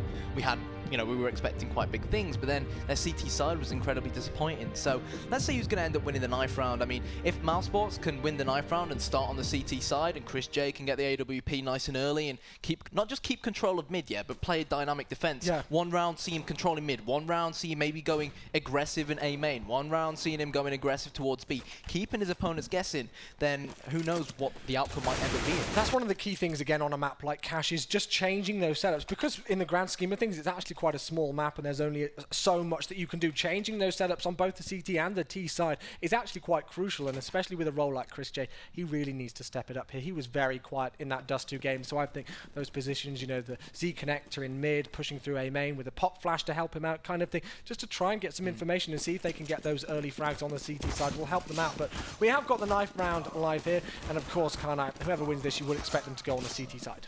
Yeah, definitely. Envyus, of course, they played this map up against Cloud9 yesterday, and even though they lost Train, they did end up winning this map. And again, just as we saw on D2, Mousesports have won the knife round here on Cash. And the question at hand is, are they going to stay on the T side, or are they going to swap to the CT side? Yep, they are going to swap to the CT side. Well, you would expect that, exactly. So let's see what damage they can do. But this is the crucial time now for Mousesports to come into the game. They looked really strong at the start of that Dust 2 game and then almost fell asleep, it seemed, after that point on. So now that they are starting on their map pick, on the side that they picked as well after winning the knife round, this is the moment for them to pick it up. We are live on Cash with Mousesports against Team Envyus. Map number 2 in this best of 3 series here at the Gfinity Arena. Yeah, so mid control coming out from Mousesports earlier on in this pistol round. Only one player within the B-bomb site. Next, obviously, he's done his homework on Team Envyus, knows that they like to early on try and rush out a mid, get that mid control with the Glocks. The mid control so important on a map like Cash. It allows you access to vents and allows you access to checker room and allows you an extra gateway to attack this B-bomb site. And you know what? The B-bomb site is now in the hands of Envyus. No casualties as of yet. NBK knocked down to 23 points of health, but the bomb will be planted, and we can see Gobi up the top here, just seeing if he can scout anybody out with that USP. But as of yet, still no players down. It's all quiet once again on the western front between these two squads. Now Gobi's going to push through, drops down, picks up a kill. Actually, that's Dennis. Next, picks up 2 kills of his own here, and it's left in a 3 versus 2. Happy picks up 2 of his own. That's the third. Will he pick up the 4th? The bomb has been defused. Too late there for Happy. They won't even pick up the kill. Eventually they do, but that was a really lovely defuse from Gobi. Yeah, really. Deary me. No words to say. Yeah, I think Envyus have no idea what just hit them. I mean, they were so unfortunate because they had the one player on the bomb side, then they lost him, and the other guys, it's almost like the other guys, like Happy, didn't expect his teammates on the bomb site to go down so easily. We literally just saw the Mousesports players just drop in from upper. And then I think it was Dennis who got the flying USP in midair onto one of the heads of Envyus. And, you know, when a player gets a shot like that, what can you do? But this is a superb start now for Mousesports. Envyus heading towards A. So smoke's coming out already, and they're going to try and get the bomb down. Next got 2 big kills in that first pistol round as well, and he had a really great first map for the most part. So I expect him to help carry his squad to victory if they are going to pick up this map. He's picked up the first kill of this second round, so that's a good start. But Team Envyus have got the bomb down for the second round in succession. Let's see how the Mousesports squad retake this. That's next, his second kill here. Spiddy's going to help out with the UMP. They know that one more player is over towards quad, which will be NBK. Only a matter of time before they will fall. Happy is the final player. He's going to pick up 1 kill. Tries to switch over to that M4, but it's not going to be enough. The bomb gets defused, and Mousesports pick up their second round. Yes, they do. And the positive aspect here is that even though Mousesports lost the round, they did still plant the bomb. And now it has given them an $800 boost each. But are they going to force buy it up, or are they going to try and wait to get that AWP in the hands of Chris J? They are going to force it up. They want to keep the pressure on here. So Here we go. Let's see where the bomb is going initially. A lot of presence going down over towards A. Just one player, which will be Shox, who's got that P250 in hand over towards B, just to look to see if anybody is moving through. He's going to get a Molotov out there as well and just create some attention his way whilst the rest of the players make their presence over towards A main. We've got, I think that's Spiddy actually, who's on top of the red area there on this A bomb site. In comes the push from Envyus. They're getting aggressive quickly. 2 entry frags there from NBK. Lovely start. Dennis to try and save the day. He will only be able to pick up 1. And now full control of this larger outside A bomb site for Team Envyus. Yes, it is. A bomb site now in the hands of the French. Meanwhile, the Germans, they're on the complete opposite bomb site. They most likely just want to try and save these weapons. The buy that they formed the last round, they pretty much spent every single dime they had left on it. And they know that the T's are going to be trying to hunt them down. Go be prepared for it. Spots the head of Shox. Who's going to get the better of who here? Shox just twisting and diving. Happy's the reinforcement who's going to come in. And of course, they want to try and prevent him from saving this farmhouse and taking it into the next round. Just trying to distract those players there, get that smoke grenade down. He's going to try and hold on to it for as long as possible. Chris J's going to find MBK there, so he will fall and damage the economy of Team Envyus a bit, but Gobi will fall. Chris J just about going to be able to salvage that M4. And not only that, he's got that smoke grenade, a flashbang, and head armor as well to carry, but he's the only player with some money in the bank here ready for Mousesports. Apart from that, it's really not looking pretty in terms of their economy. Good first round here for Team Envyus. Yeah, Team Envyus, I'm sure. I mean, even though they won that round by stampeding the A bomb site really fast and planting the bomb down, the round before, they had a lot of success doing that as well. So it's something that Mouse will most likely be looking to address. Go B, he's bought up armor, he's got the 5-7, and you know what? His teammate in Dennis, he's down 24 points of health, but nonetheless, he still gets that first frag for the CTs, and this is a good start for them. It's a force coming in here from Mousesports. Because Chris J had so much, he was able to buy that AWP and drop his M4 to Spiddy by the looks of things. And you can see now FAMAS is elsewhere and just a 5-7 on Go B. But if they can pick up this round, it will boost their economy and help them out massively here and damage Team Envyus greatly so. Shox over the boost, will find one player just below him. He's going to spot him out there. Tries to get the taps into him. Will eventually get the spray down onto next there. Will find the second player. He was already low, but that's Dennis dropped. And mid-control coming in here from Shox on the Team Envyus squad. Yeah, mid-control. There's the third from Shox. He's going absolutely bananas here at mid on Cash. And are they going to go through vents towards B, or are they going to try and wrap around A? There's 2 players left standing for Mousesports. I think they're aware that Chris J has the AWP on the A-bomb site, so they're going to be looking to try and avoid him. Or are they? No, they're not. He's going to get done from behind. Kiyoshima as well, added insult to injury, dropping Go B on the other bomb site.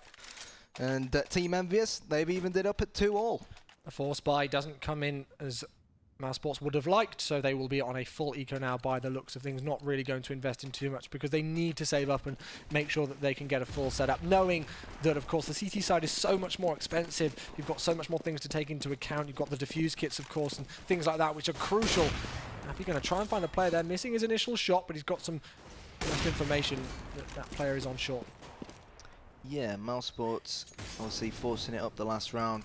They've only got tiny weeny pistols to try and prevent this envious French attack coming in. Gobi trying to sneak through the smoke, but Kiyoshima read him like an open book. And now Mousesports, are they going to try and retake this bomb site, or maybe just hang around mid and outside the B bomb site, maybe stick 1 or 2 people with a crossfire and CT spawn to maybe try and get a few exit frags and prevent Envyus from taking some of these weapons into the next round. So far, not much luck.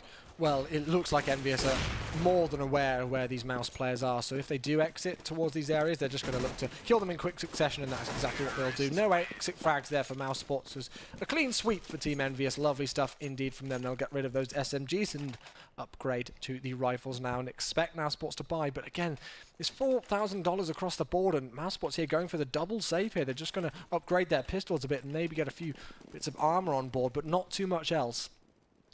Yeah, not too much else whatsoever. And Team Envyus, they could be expecting maybe a force here. So you see Happy just keeping his distance. Shox as well. They don't want to overcommit just yet. They just want to try and get a little bit more information before they decide where they want to go, where they want to head. They've got a heck of a load of Molotovs to try and clear out so many different corners here on Cash, so many different hiding spots for the CTs. That's where the Molotovs are really good on the T side. And they've got a lot of smokes as well to cut off so many crucial choke points. For example, heading towards B, CT spawn, heading towards A, short. Dennis, he's pushed door room, Smiths disposes of him. And now Team Envyus, surely, with the amount of firepower they've got, I can't see them really falling trying to take over the same bomb site, and Smiths confirms that. Chris J able to maybe pick not. up 3 Wow. kills there, quick succession for him, and he's rewarding himself with the AK-47 before Happy comes to disturb the party. It's Happy versus Next here. Wow, what a round. I thought Team Envyus just had this in the bag completely, and then suddenly out of nowhere, Chris J shows up with the pistol and does a huge amount of damage. We see Happy, the last one left alive, still got a lot of time to play with. He's making his way round by CT spawn, going over towards B. Next, suspecting that he could make his way down short over towards B. We can see him here prepared. The bomb will get planted. And I don't think Next knows what bomb site this is actually on. He's going to make his way up short, and he thinks it's A initially, does he? He's still looking over towards that area, Kyanite. He has no idea that it's B. No, I think he thinks it's towards the A bomb site because of the smoke, and he still has no idea that the bomb has been planted on the B bomb site. Or is he just looking to save this weapon? I don't know. He's realised his mistake now, surely. What a mistake Next would make right now. And Team Envyus, despite Chris J's heroics, still not managing to win that round. Very close indeed, and credit to Chris J where it's due. They did a lot of economical damage to Team Envyus. You know, I thought that round was so did over. Yeah. Phenomenal 5-7 But stuff this from is the Chris J. thing with Counter-Strike, even, you know, when a team are in a bit of a tricky spot like Mousesports here, you can't take your eyes off the screen for a single second because suddenly something like that can happen. And as I said, credit to Chris J where it is due. He did good economical damage, but it wasn't quite enough. Team Envy is still able to capitalise and win the round. And now we do see Chris J with that AWP in hand, his favourite weapon, whilst Happy has now picked up the AWP for Team Envyus, and that's what you would expect now. You know, he's been AWPing for them recently, and he's been doing a good job of it as well. Yes, he has. And obviously we discussed this earlier. Team Envyus, they've got so many versatile players, you know, who can both rifle and AWP to a very, very high standard. They've got Happy, Smiths, Shocks, you know, they've got MBK as well, who AWPed at one point back in Source for very games. So, yeah, so much versatility in this lineup, and it's one of the reasons why they are as good as a team as they are. But forget versatility, throw that out the window for now. Happy's going to be the man with the AWP, and he's going to be the man trying to search for an entry frag. Chris J, the AWPer for Mousesports, over towards the B bomb site, and still no sign of Envyus just yet. In fact, there it is. Happy, entry onto Dennis. Next knows they're coming to A. Happy looking over towards short. Next does respond there. That's a big kill, but instantly traded out by Happy there. The smoke grenades go in to cover the entrance here for the Team Envyus squad. Spiddy close range trying to do some damage before Gobi does something, but somebody up mid's going to do damage. That's NBK, and wow, quick succession there for Envyus. As soon as they got their entrances, they look confident, full aggression onto that larger A-bomb site, and they will secure their 5th round here on Cash on the T side, the less favoured side. Mousesports really need to address their A-site defense, because Team Envyus, almost with little to no effort, you know, barely any use of smokes even, they're not even executing, you know, a proper set piece that they've done their homework on. Yeah. They're almost just walking in there, and Mousesports are letting them in. Go B, who's trying to go into this one frag position in the corner, but I do believe Envyus have spotted him, and they're going to put the fire down. MBK sprays through the smoke, takes off the face of Go B, and is this going to be a B execute? It looks like it.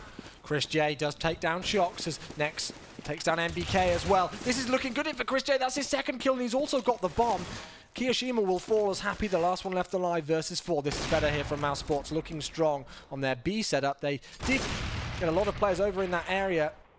The grenade will literally fall right at Happy's feet, hit him in the face, and secures the 3rd round for Mousesports. That's better, and they really needed that round. Yeah, but that round, Mousesports actually themselves went very, very aggressive at mid. Yeah. And that's one of the reasons why mid control as a CT is quite important as well, because once you can push down to the end, to the bottom of mid, that also gives you easy vents control as the CT. So we saw one of the Mousesports players just simply boost himself into vents, and he was there quick to prevent any sort of insurgent coming from Team Envyus towards Checkers.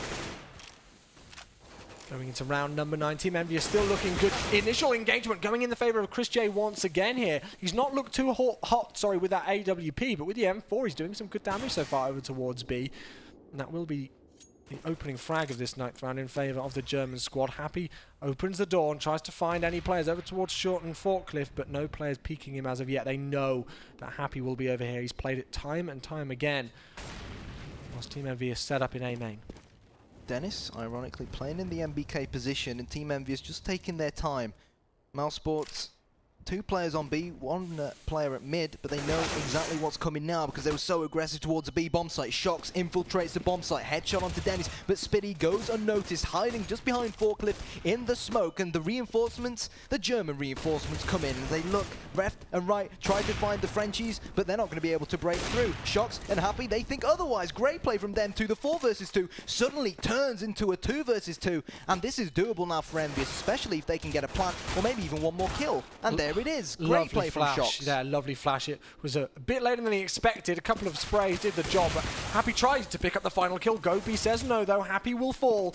And it's Gobi on 100 HP against Shox on 50. 15 seconds left on the clock, and Gobi really has to play the clock here. It looks like that's exactly what he's going to do. Shox will get the plant.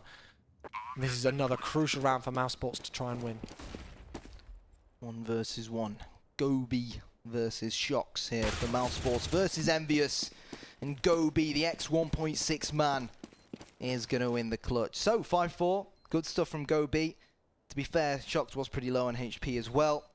And Defuse will come in. Chris J, he said he needed to step it up on Cash, and he's played relatively well so far. I mean, really, that round was almost just a case of the trades just simply going in favour of Mousesports. You said about how they needed to pick up their B defence, and there were a couple of good kills. Spitty finding the bomb when he played that nice little position over towards Forklift, just on the edge of the smoke. Yeah, the A defence, yeah. And, so, you know, you said that they needed to pick it up, and they did in a way, but still it was close. Envyus pushed them right to the edge. We saw that 4 versus 2 getting put in a 2 versus 2 situation, so it's still shaky on that A-bomb side. Yeah, the rotation from mid as well was a lot faster than what we saw in the previous rounds. Yeah. So here we go. Spitty playing in a similar position to Dennis last time round. As Happy picks out the smoke, and we're seeing yet another A execution coming out from Team Envyus. They're more than happy to continue going towards this bomb site, and why not? It's working for them. Spitty hiding in MVK, Smiths and Happy working together to drop him down onto the floor, and Chris J and Next now to try and take this on. It was 2 versus 4, but Shox is flanking from behind. That's the AWP of Chris J lost, and Next now, he really is stuck between a rock and a hard place. They know where he's positioned now, and they're probably going to try and hunt him down and prevent him from saving the M4. And there it is. Great play from Envyus. But again, they just make it look so easy. Well, we have got a pause in play here.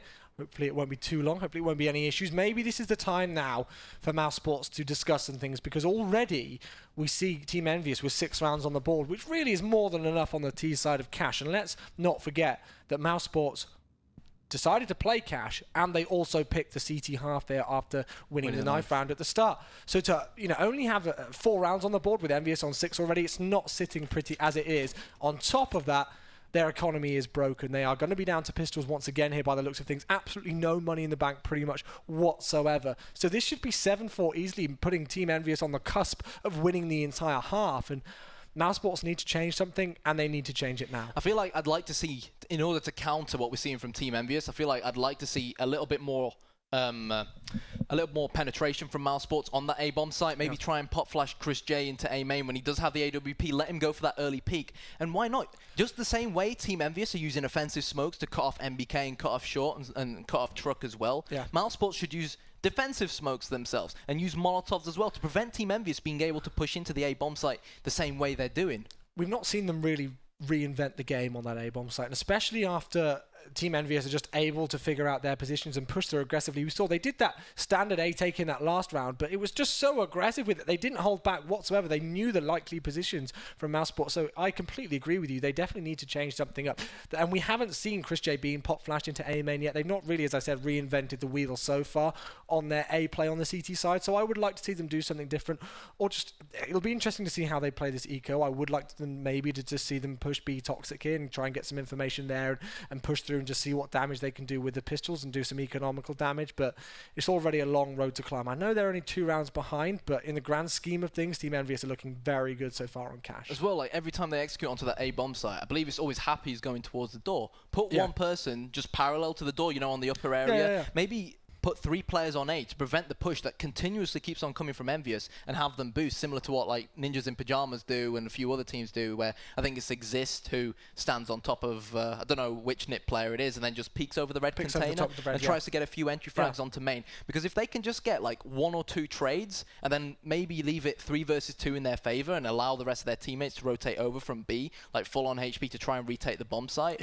then, at least it puts them one step closer to winning the round, because so far they're just crumbling on that A bomb site. And Team Envyus, it looks like they're not even trying to approach it from a tactical perspective. It's almost like they're just running and gunning. Brute force. They've still got that foot on the gas pedal from Dust 2, and they've not taken it off whatsoever. And it's been close at times, and Mousesports are still in it. I know that we're giving a lot of props to Envyus and really bashing into Mousesports in a way, and we're not trying to be biased. It's just putting it out there, you know, quite thoroughly how well Envyus are playing so far. But the unpause has come in. We're ready to go back into round number 11 here.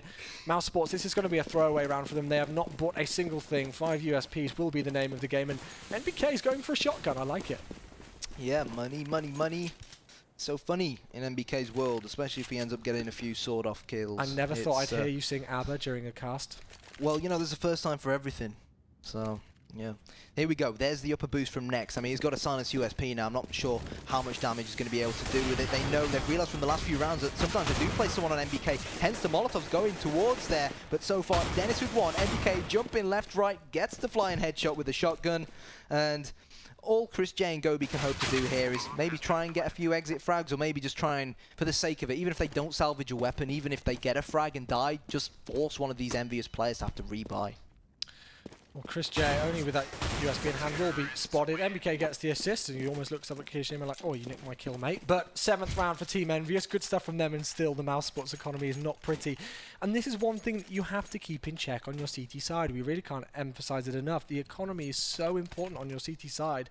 What's the economy for Team Envyus is just rocking and rolling. Mousesports are going to be on another eco here. They've upgraded pistols, Chris J with armor, 3 smoke grenades, but not too much else to play with. Nope.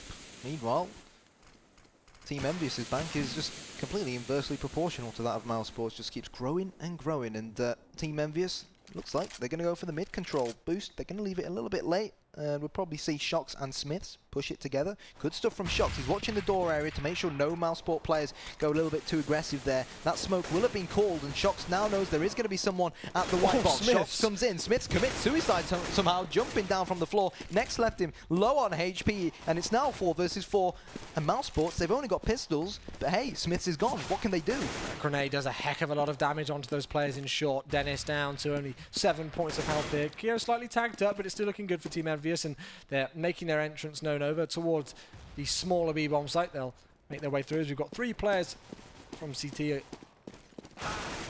NBK takes down Dennis there. Easy stuff for Team Envyus. This should be 8-4 here, can't it? Yeah, just far too much firepower. Or have we spoken too soon like we did before with Chris J? Spitty gets a double. It's Spitty and Chris J up against Happy. Chris J does have armor and the clock is ticking, so they need to try and pick up this bomb and get it planted. Kyo, is he going to go aggressive, or is he going to try and pick up this bomb on plant? 20 seconds, they've got to get moving, Chewy. There's a player in vent and one player in CT. Spitty with a kill on Kirishima there. This is heartbreaking for Envyus. He's dropped the bomb. 15 seconds left. It's Chris J who's gone through onto vents area there. He's going to go for the plant straight away. 9 seconds left. Spitty's going to push through. He's not got time. Tries to go for the no-scope, but, well, I think the caster's curse came in big there, and I jinxed it because that should have been really easy for Envyus, but Mousesports, when they needed to go big, they did. 5-7. If there's anything Mousesports have taught us, if there's anything Gobi's taught us, it's never rule them out on their eco rounds when they've only got pistols. So good stuff from them, and obviously that will do their economy a world of good. And let's see what approach they're going to try and take. I don't think Team Envyus are going to try and change things around a little bit too much. They've won so many consecutive rounds now that they can easily afford to buy up as many nades, as many smokes, buy up the weapons that they want, and Happy still on the AWP. They're playing mid really passive here because I think it was Nex who threw a grenade from short over towards the boost area and spotted one player, which will be Shocks, the man who's advanced right up, pushing onto boost there. So they're playing it really passive so far. Nothing really too much else that you would expect going on as things progress. But this mid area is so crucial because look at how far advanced Shocks has got. He's found so much information and opened up so many avenues for the Team Envyus squad. Chris J's current position reminds me of I think it was an amazing 5k he got at the ESEA that was land. Nuts.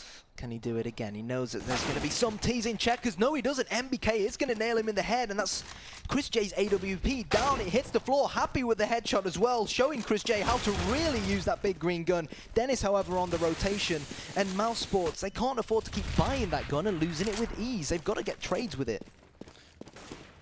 This is the thing. Chris J's actually looked better with the M4 in hand than he has with the AWP so far on this CTB hold. And you've got to wonder why they invest so heavily into that AWP if he's really not been too hot with it. Why not just stick to the M4, which he's been doing more damage with? Again, I'm not a pro player, I can't make those calls, but they're going to have to save these 3 rifles that they've got in hand now, gifting Team Envyus not only the 8th round, but the half win on the T side of Cash. Thing is, I think he's a great player, you know, but the problem is with Mousesports' current situation, the AWP, Chris J's AWP, you know, it wasn't really that on point on Dust 2. Yeah. So far on Cash, hasn't really been great. Sometimes, you know, it takes a man to stand up and say, look guys, let's just go with an all rifle, set up the AWP isn't working. But it's sort of similar to the issue that was discussed rather with regards to Nico and Dignitas. How Nico is a phenomenal player when you can invest heavily and give him the AWP, otherwise he's not that great of a rifler. And I hate to say it, but Chris J is sort of a similar player. Well, he will be able to reinvest with that AWP here as we go into the penultimate round of the first half here on Cash. And look at Happy, 15-5, absolutely phenomenal score. Triple KD for him. But Dennis switching up the pace. This is what I like, but it's not going to work. You've got to win those frags. Chris J will respond. That's better with the AWP. Happy instantly trades him out, though. And that's heartbreaking. They looked to change up the pace on this B-bomb side. It didn't quite work. I don't think Happy actually suspected there would be a 3rd player over towards B. So that's better for Mousesports, but it's still a 2-on-3. Spitty's got to be careful. No one's really watching mid here. Bar Go B, who has decided to rotate through. We could very well see a firefight between Shox and Go B. I don't think Shox actually spotted Go B there, but Go B will have the information. He most certainly has seen the smoke going over to A. He'll get called now, of course, because it will get planted down. But Mousesports here opting to stick together towards mid, the short player and the mid player, and then in case it's an A attack, they'll most likely try and regroup together, unless Kiyoshima can get this frag. And Speedy here, he really cannot afford to go down. Shox has no idea he's hiding in the smoke. Spitty now with a great chance to capitalize. The bomb's in front of him, the bomb hits the floor, and with 35 seconds to go, Kiyoshima needs to clutch this 1 versus 3 to try and win the remainder of this round. Great play using the smoke there on shot from Gobi. Absolutely crucial stuff from him. Kiyoshima will find the head of Gobi. Will he pick up the kill? Yes, he does, but with only 25 seconds left to play with. The CT players know exactly where the bomb is. Speedy tries to spray down, not connecting with a single shot there. Now they will as they peek out together. That was close, but Nex finishing off the kill there. And that will be the 6th round here for Mousesports. So will it be 9-6 like we saw in the first half of Dust 2, or will it be 8-7? This is another crucial round for Mousesports to pick up. Their economy's not great, but they will be able to buy rifles and re-equip for this last round of the first half. Yeah, and so far, as far as the scoreboard's concerned, I mean, even if it ends up finishing 9-6 in favour of Envyus, that's sort of the score, you know, you'd expect on Cash. Even towards the T side, it's not uncommon to see a map like Cash end this way. But the main issue right now for Envyus is they've only got Tech 9s. MBK and Smiths opting to go for armor, helmets, especially up against the M4s and grenades, rather than investing in a proper weapon. And it looks like they're going to execute onto A. Spitty completely flashed there as he was on top of that red box, but he will fall down once again. Flash just using the smoke to his advantage. They're running all around him. He will pick out now. Takes down Kiyoshima there before eventually being traded out by Happy, so we're back onto a 4-on-4. But look at his quick rotation, and look at Shox. It's the player in mid once again. They've not accounted for him, and it's just absolutely awful stuff here coming in for Mousesports. They've been demolished on this A-bomb site. The bomb has been planted, and Chris J and Gobi to try and finish it off. Shox coming in from short. Smiths with the Tech 9, and so far so good for the team from France. It's going to be Gobi left in a 1 versus 3, but that bomb is ticking. He's only got 6 points of health. The defuse is coming in. You know what? He's going to hold it in Envyus. They're not moving, but fortunately, just in the nick of time, Smiths comes from behind. And Team Envyus, let's bear in mind that Mousesports did win the 9th round. That Gobi's team did opt to start on the CT side. So Mousesports, I don't want to see a repeat of what happened on Dust 2. I want to see them come out fighting and win the pistol round. If they lose their pistol round, then again, they've got to win their first gun round. If not, then this could very well end up being quite a one-sided game. Happy has just been phenomenal so far, really opening things up with that AWP, and that's one thing that I really like to see on Cash, actually, is a really prolific AWPer on the T side. We see it with Kenny S. He likes to play that AWP on the T side. I mean, Kenny S is obviously a prolific AWPer anyway, but the fact that Happy is just able to open up so much and get those entry frags and open the bomb sites up with that AWP is a phenomenal thing to be able to do, and he's really played well so far. So in we go into the pistol round of the second half here on Cash. Can Mousesports bring it back in their favour? This is the time to do so. Yeah, this is something we actually saw Happy do quite a lot at ESL Katowice, where he gets very, very up close towards the toxic barrels and just waits for Mousesports to execute and waits for terrorists. He hides in the smoke and waits for the terrorists to just push out of A main. and get them with that silenced USB because they don't expect him to be in that corner.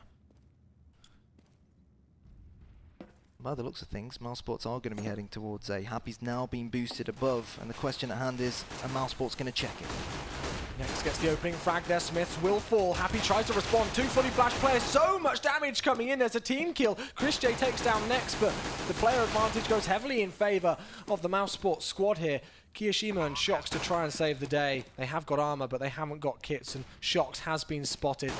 We've got Kiyoshima over towards the truck area in CT. Chris J going to peek out and bait that player. Gets the kill as well, and this should be an easy clean up here for Mousesports. Kiyoshima, the last one left alive, and even though Godby is low, should be able to pick up this kill here, finish off the round. Godby will fall. Kiyoshima trying to find that second player, but Dennis will finish him off eventually, and a crucial win on that pistol round for Mousesports. Yeah, solid stuff now. They've got money in the bank. Most likely, we might see, you know, an AK or two. Most likely a few Galils as well. And Mousesports, they have no excuse really to lose this round and the round afterwards. So let's see what they can do. Team Envyus, no surprise, some of them are investing in armor. They're buying up pistols as well, just in case they can pull off the upset. And as a matter of fact, this team are very well known for being able to win their second rounds with the CZs, with the P250s.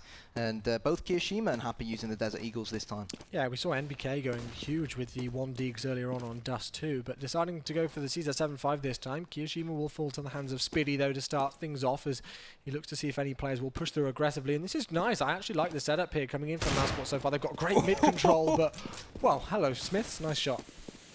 Well, that was like the Deagle of old, that beautiful kill from Smiths, and I believe that's Spiddy's Galil down and out on the floor now, but the execution begins as Mousesports look to try and breach this bomb site. Smith trying to get a second. Chris J with the UMP into the face of Shox, and now we'll most likely see a plant. Dennis will try and hold off any rotations coming in from vents. One more's coming your way, Dennis, but he can't deal with him, and now Happy and Smiths, very, very tough job for them to try and do with just these Deagles, but they invested into armor and Smiths into a helmet as well, so they could very well just try to pull out. Yeah, exactly what they're going to do. They'll look for any exit frags at most here. Smith's left on only 18 points of health. There's absolutely no point whatsoever in them going for the retakes. We can see Happy at CT truck there, just seeing what damage he can do over towards the T players. One of them exiting, well, all three of them now actually exiting over towards CT spawn. But this will be the 8th round on the board here for Mousesports, starting off strong on their T side, but they need to keep up this momentum and hold strong now, ready for when Team Envyus will eventually be able to buy. Yeah, there it is. There's the 1D again from Smiths. Pixel perfect kill.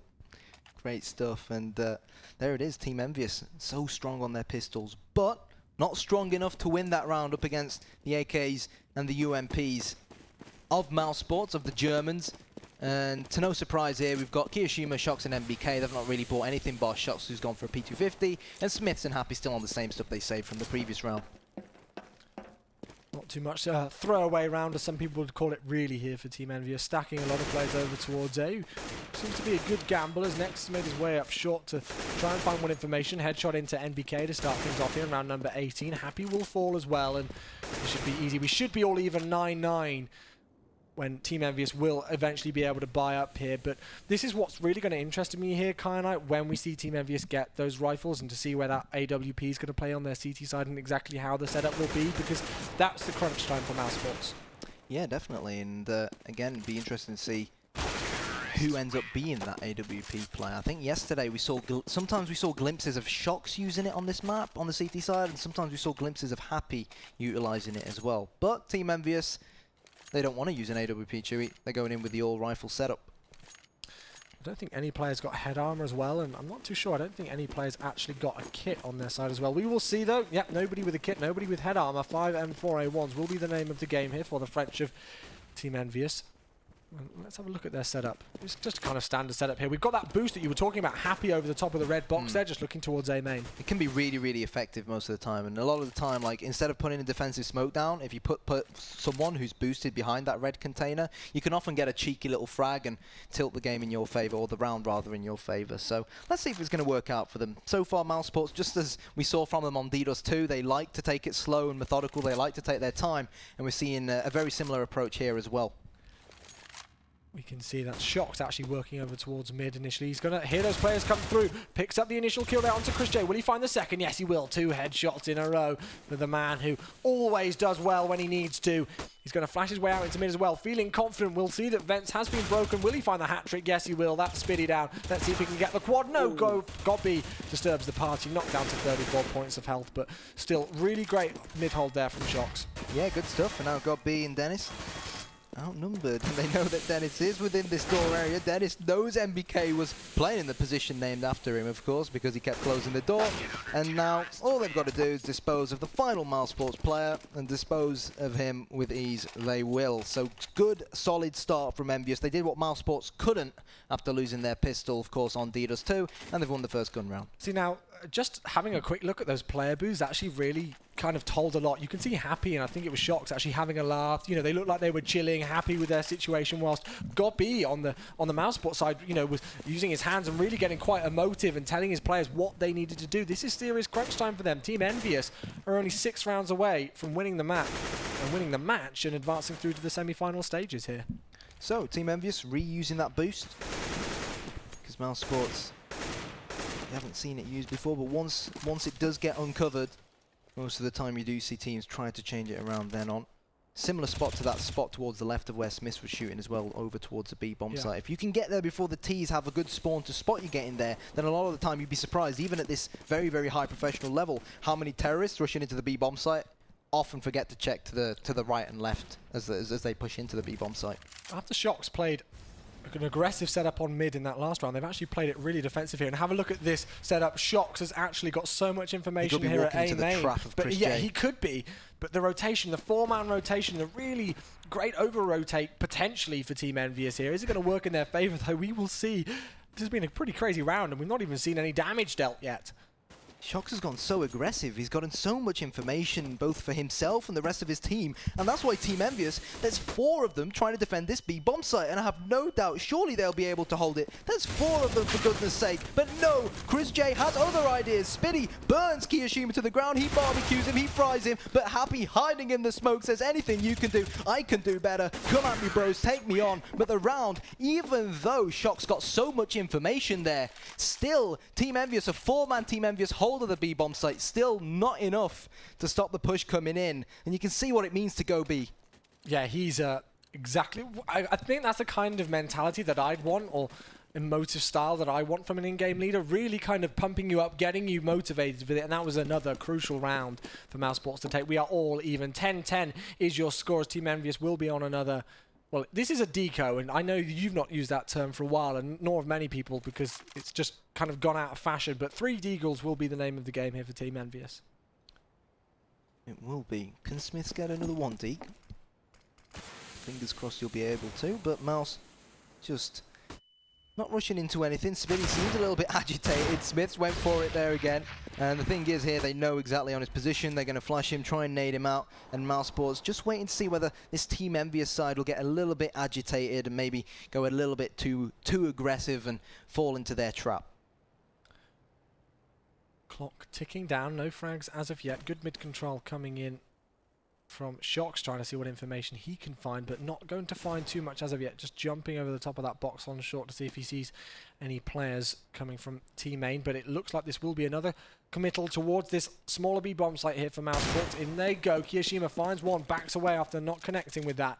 And with 32 seconds left on the clock, now's the time for Mousesports to push. Yeah, the pistols are incredibly deadly at close range, and at close range, Smiths is. He sees them coming in, but he's not fired a shot just yet. He doesn't want them to know he's there. That's the bomb down on the floor, and 20 seconds to go. Smiths goes huge with the double, and do Mousesports have enough time to pick up the bomb and get the plant down? Next will dispose of Shox. 2 versus 1. MBK, he needs a weapon here. He's only got a Deagle, finally got the AK in his hands, but this clutch is going to be incredibly difficult for him. Oh, and that grenade tags him down to only 10 points of health. They've done a great amount of damage here, but still the flashbang rains in.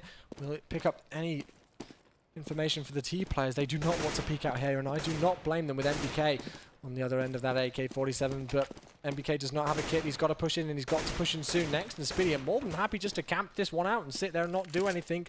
MBK's got to come to them. It looks like he's going to salvage that AWP and try and back away now as The Mousesports players look to exit and take the frag. That's exactly what they will do. They will salvage the AWP for Chris J, and Mousesports take the lead 11-10. A really solid play from Mousesports. They knew that if one of them had died, they didn't want to allow NBK to turn that 2 versus 1 into 2 1 versus 1 battles. If NBK, even on 10 HP, right, had gotten that first frag, at 1 versus 1, even with the bomb planted down, it's still, there's no guarantees in Counter-Strike, no guarantee that that round still would have gone to Mousesports. So they left it late. NBK, his contingency plan was to pick up that AWP and try and take it into the next round, and then they ran to him and hunted him down and prevented him from saving it.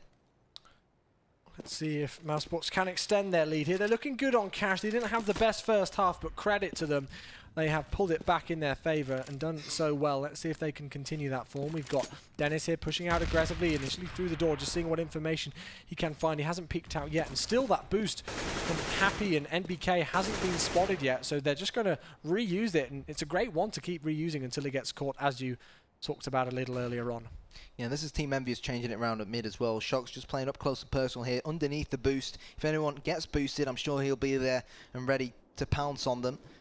Meanwhile, if anyone pushes out as well, he's got Kiyoshima, his right-hand man. So Chris J looks like he's going to be taking them on.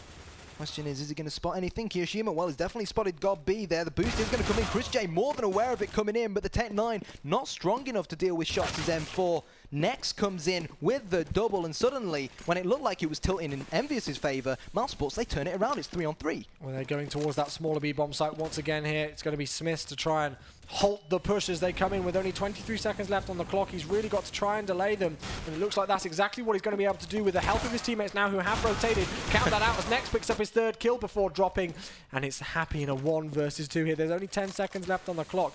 They will be able to pick up the bomb. Let's see if Happy can clutch this one out. Waiting to hear the plant get spotted, but oh, just not in the nick of time. He caught the terrorist just as his model was coming up, but he's going to receive the call from the rest of his teammates that Spitty is bleeding. He's leaving a trail of blood behind him right now, and the plant position really isn't perfect for Spitty. Happy faking the defuse, but Spitty with a headshot. Great clutch, especially when you consider his positioning and how low he was on HP, and the unideal bomb plant, of course, but superb play in the round is in fact going to go to Mousesports. And it's going to break the economy once again of Team Envyus here. And this is what actually happened to Mousesports on their CT side. They just couldn't get the economy going, and it really damaged them badly. It's happened here to Team Envyus. They've not been converting off their wins. They've not been picking up some of the eco rounds like we actually saw Mousesports do. So their economy has been really rough so far. And Mousesports are utilising that. 2 Deagles, 1 for Shox, 1 for Kiyoshima. Meanwhile, Smith just sticking with the silenced USP, and Mousesports, again, they know what's coming here. They're eager to take this to Cobblestone. They're eager to take us to a 3rd map. Question at hand is, are we going to see a French fight back? Or are the Germans going to emerge victorious on what was their map choice, of course? So Dennis pushing out the door area, spots MBK, gets rid of him with ease, and now bomb plant without a doubt. There it is on the back of Chris J, on the back of the Dutchman for Mousesports. He'll most likely run in now, get it planted down, and Team Envyus, I mean, we might see the likes of Smiths and Happy maybe go for exit frags, but yeah, I think they're just going to wait around mid here, just try and wait for Mousesports to get off the bomb site and try to pick up as many weapons as they can.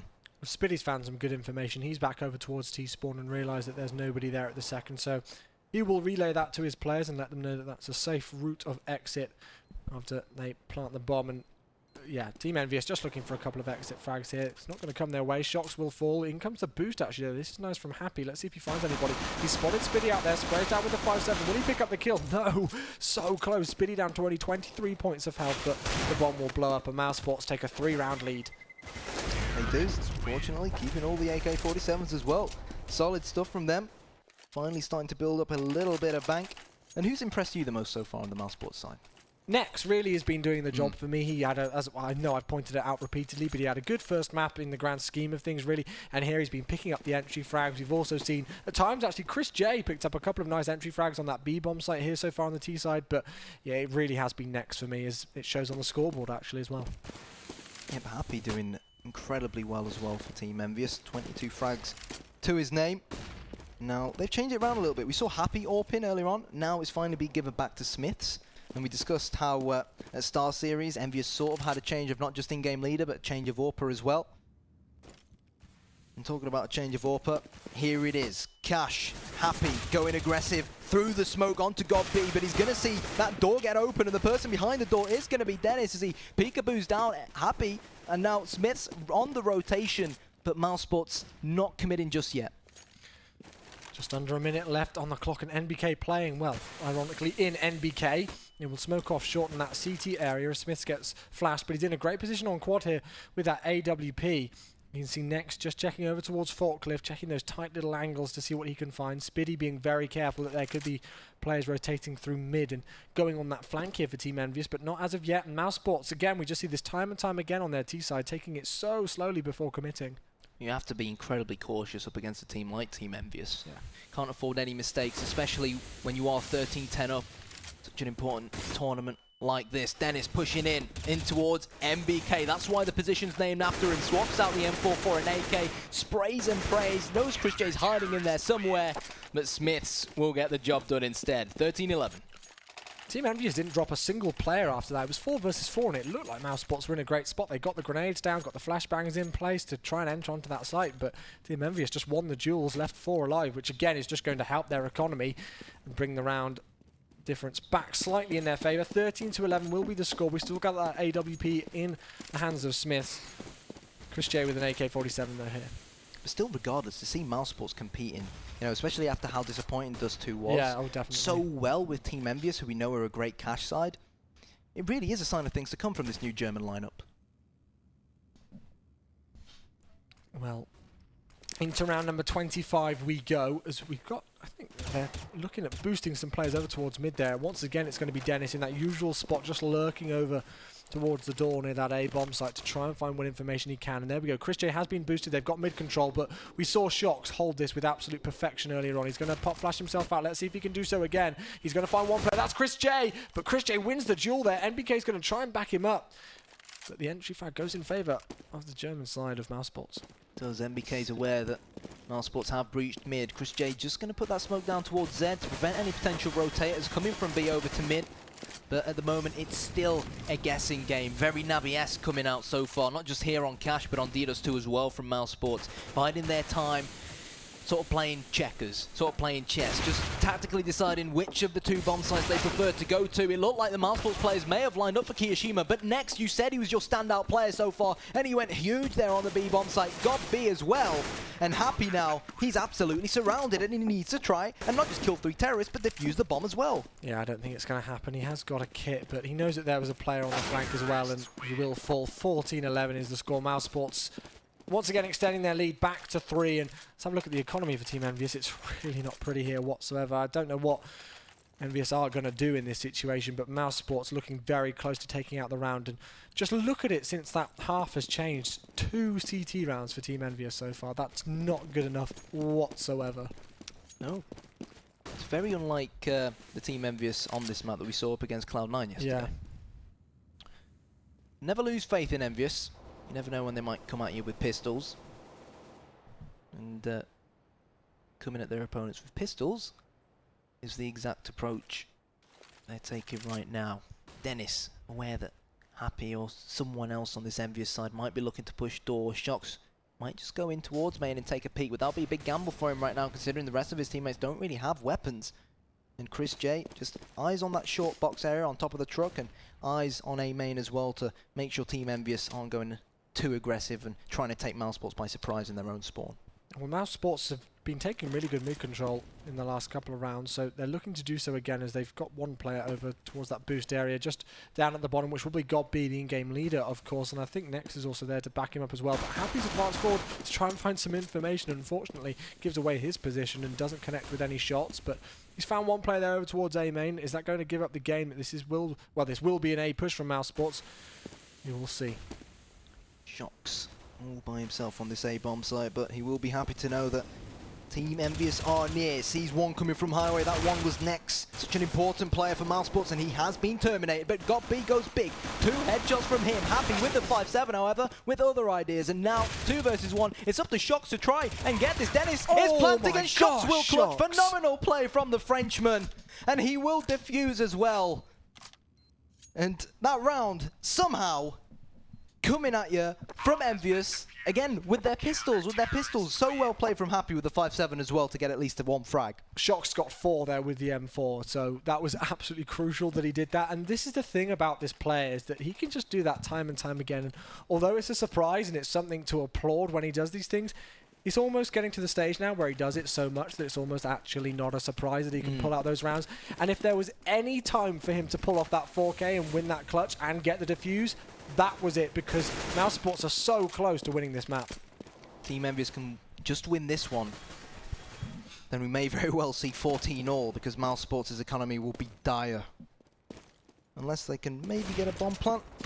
Smiths with the AWP, hiding in checkers. He's going to fall back because his position was given away. But still, talking about dire economy, Team Envyus, they lost so many men on that last round that we've still got Kiyoshima just on the CZ, MBK and Happy only have Pharmacies. And talking about players with Pharmacies, Happy put down to 6 points of health because of that boost. And this could end up being a stream roll by Mousesports. Well, there we go. 2 kills in favour of Chris J as he takes down MBK and Happy. Shox will respond, but the bomb should get planted here. Actually, it's just coming out of A main now by the looks of things. 50 seconds left on the clock. Spiddy's going to get caught, but he does take down Smith, now leading things in a 4 versus 2. I don't think they know that Shox is here. Maybe they do now. He's peeking around the edge. Now they've found him. Chris J will fall to his feet, but it's Kiyoshima against 2. AWP in hand. Next versus God B, and the bomb's still yet to be planted. All Kiyoshima needs, surely, just a sight of one of these 2 counter-terrorists. But Next spotted him first, nailing him in the head with the AK-47. And Mousesports 1 round away now from taking this game to Cobblestone. They beat Virtus Pro 2-0. And Chewy, are they on the verge of beating Team Envyus in a best of 3 as well? Who knows, hey? We've still got 1 game to go unless Team Envyus can try and do something. They've got a Nico coming in. Well, it's a force buy in some respects because they've all got armor, got grenades, and they've got a pistol. But yeah, exactly. They've got absolutely no choice here. They've got to spend every single penny they can.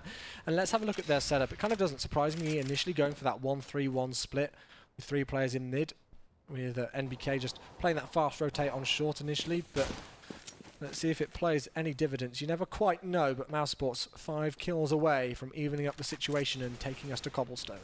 Yeah, they want to try and get up close as possible with these pistols. That's where the P250 will become a 1-shot headshot weapon. And Chris J here just biding his time, probably waiting for the minute mark to maybe take a peek towards short. And Mousesports now know all they need is 1 more round to take us to a 3rd map. There's the Molotov out towards Shoxy, and he's going to be dodging and diving it, fortunately just in the nick of time. Godby is going to be surprised. He sees Shox coming in with the 5-7. Is he going to do it again? So unfortunate there for Shox. Chris J coming into mid now. He's going to try and put his foot down here and control any rotations coming through. And Mousesports, they're going to B. They are. There's 1 player on top of the site, which will be Smith. You can also see Kiyoshima, the man on your screen, in vents at the second. They're going to flash their way through. If they come towards this smaller B-bomb site, Dennis takes off the head of Smith, and surely that's got to be the round win there. Unless Kiyoshima can do something, it will not happen. MBK and Happy to try and save the day here. They found Chris J, so they will pick up the AWP, but as you can hear, the bomb has been planted. 3 versus 2, MBK misses the shot. He does, and that unfortunately is going to leave Happy in a very unhappy situation, more like pushing through the smoke, through the vent. And Dennis, he's going to win the map for Mousesports. 16-12. Well, I spotted out Next there, and he played absolutely phenomenally in that match. 2nd map in a row that he's played well for these guys, so credit where it's due, but credit to the rest of the Mousesports team. They were in a really tricky spot. They were 9-6 down. They managed to win the pistol, and they almost steamrolled Envy there from that point onwards. I think Envy only picked up 3 rounds on their CT side. That is not something that you would expect. The fact that it was 9-6 and they were on their T side, I think a lot of us were kind of under the perception that, oh, well, there we go. This should probably be it. Even if Mousesports win the pistol and even up to 9-9, as soon as rifles get in the hands of Team Envyus, they'll probably, put their foot back down on the gas pedal and do some damage. It wasn't the case whatsoever, and Mousesports will take us to Cobblestone. Yeah, definitely. And what's your take on Cobblestone? Cobblestone is going to be an interesting one. I'm really looking forward to seeing these 2 teams play on it, simply because I'm actually not too sure. I haven't seen Mousesports play on Cobblestone personally, if I'm quite honest. So I'm actually looking forward just to seeing how they're going to set up, what it's going to be like. It's going to be one of those maps I feel that is going to come down to those one-on-one duels and that kind of that drop zone area, the Skyfall area, whatever you guys want to call it.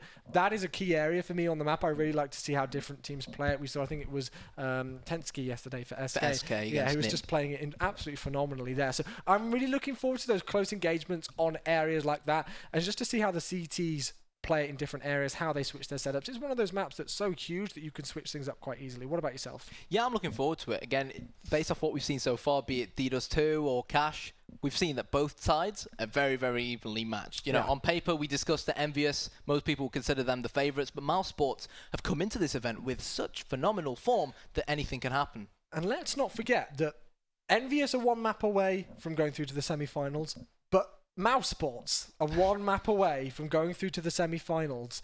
And you know, and that would have been, they would have only dropped one map, which was that Dust 2, which kind of doesn't surprise you because it's Envyus on Dust 2. But they played well against Virtus Pro yesterday. They've just won Cash here, and they've got that momentum hopefully rolling over into Cobblestone. And who would have thought that? You know, the predictions will have completely been blown out of the water then if Mousesports make it all the way through the kind of winners bracket in the group stage to go, to go through to the semi-finals. But anyway, guys, we are going to be going to a quick break just before we head back to the analyst, and then it will be map 3, Cobblestone, between Envyus and Mousesports. Don't go anywhere. We will be right back.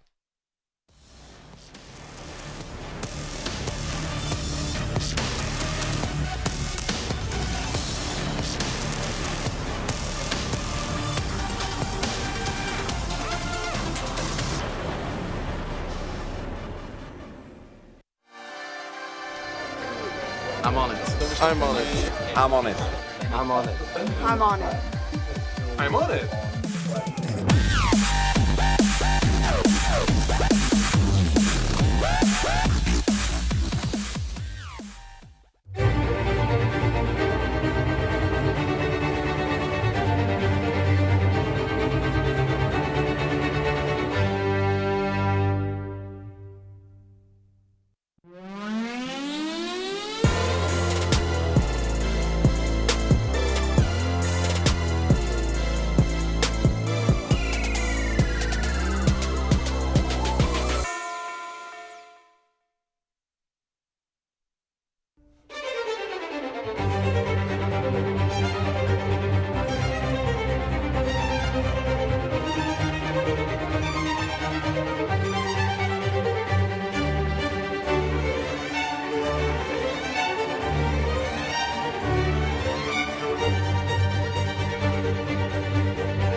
All right, folks, welcome back to Gfinity Arena here in London, England. We are all tied up 1-1. You guys' predictions are a little screwed right now. Obviously, you haven't lost your predictions. We're but all obviously, tied up. Things are a little screwed. Keep going. But in the sense of you both said 2-0, so obviously Mousesports kind of do what they had to do on that second map at least. Okay, so let's talk about how we've got here. You know, Dust 2 starts out, it's nice and close. Then Envyus' class starts to tell. They start running away with that map. Nex is on another level on Dust 2, but he's the only one who is. So it's 16-6. Sure, it doesn't tell a full story, but it's the expected result. Now on Cash, Envyus get themselves into a real good position, you know, where you're like, okay, it's 9-6. They're going to be able to close this out. It's going to be a similar scoreline. And then they just had an awful second half. I mean, there is no getting away from the fact that there was key components missing. I don't know if you picked up on it, but I was a bit perplexed at Happy's continual open. I know Happy had a great result in terms of how many frags he put on the board on Cash, but his open was pretty woeful. You know, and there was a lot of small opportunities that Mousesports were able to capitalize on. Gobby was reading the game really, really well, and you could see from inside the booth. I'm talking about what a calm presence he is, but man, he brought the fire today, and he was really pulling the strings. He's got to take a lot of credit for how they did on that second map. But honestly, that was just a classically frustrating performance from Envyus because they should have been over the finish line. This game should be done and dusted, and they failed to deliver on that promise. It's kind of like before the game, I kind of set this up. That the whole reason why it's hard to even predict like number of rounds for Envyus. Yeah. And even though I thought, okay, they should win 2 maps, they do play this. It's like an arrogant style. It's cavalier. It's very risky. And the problem is, like I said, when I described their kind of secret weapon, which is that they do have these crazy aimers at times, and they can just perform moves that you very rarely see in CS, like instant headshots, like crazy entry fragging. As a result, ideally, you'd want to have a really solid framework and then do that every now and then you'd be like unbeatable, you know. They actually lean on that style very heavily. Like every time I keep thinking to myself, like towards the end of that cash game, they're like, wow, they're playing this force buying with like 2 guns only is so arrogant. They'd get away with it 2 or 3 times. They'd get the kills. They'd get kills on pistols. They can lose a pistol round. They definitely can come back right next round with the Tech 9s or CZs. And actually, if we bring up my heat map feature there, I'll go over bring that up for the for 2 you. maps. So for the first map, okay, Dust 2, the first one here. If you just look at the first half here, which is when Envyus was on Terrorist side, what you're going to see here is this is a map they totally dominate, and yet they don't even have really any like special tactics. There's no special flashbangs. There's no like intricate reading of the game where we're going to go. Everything happens right in the middle here. This is where all the kills are. Because what happens is every round, they send shocks out there. If that doesn't work, they're just slowly going up the catwalk. And all the kills are happening around this area. That's where they're getting them all. Now, normally, on a game like this, if I showed you this heat map without the score, you'd be like, right, well, that makes sense. What happened was the CTs killed everyone there. And they probably won the half, like 12-3. So, no, the terrorists won that half. They just went to the riskiest spots in the whole map where you can be shot from multiple angles, got all the kills. Meanwhile, you look at what Mousesports did on their side. It's like a normal half. You know, you're going inside of B, you're getting inside the sites before you get the kills. Envyus kill everyone before they even need to get into the site. They just kill you outright at the first point of contact. That's their style. Either they do that or they lose the round. Now, if we go over to the other map, I'm going to go to Cash here. Okay. Now, here's what's interesting. Obviously, the first half went quite well for Envyus. But the thing about Envyus is, I've always said on this map, this is particularly the map that they play so arrogantly because they just decide there's 1 or 2 areas we think we can make it work, and we're just going to brute force it there. And so look at where they go on this map.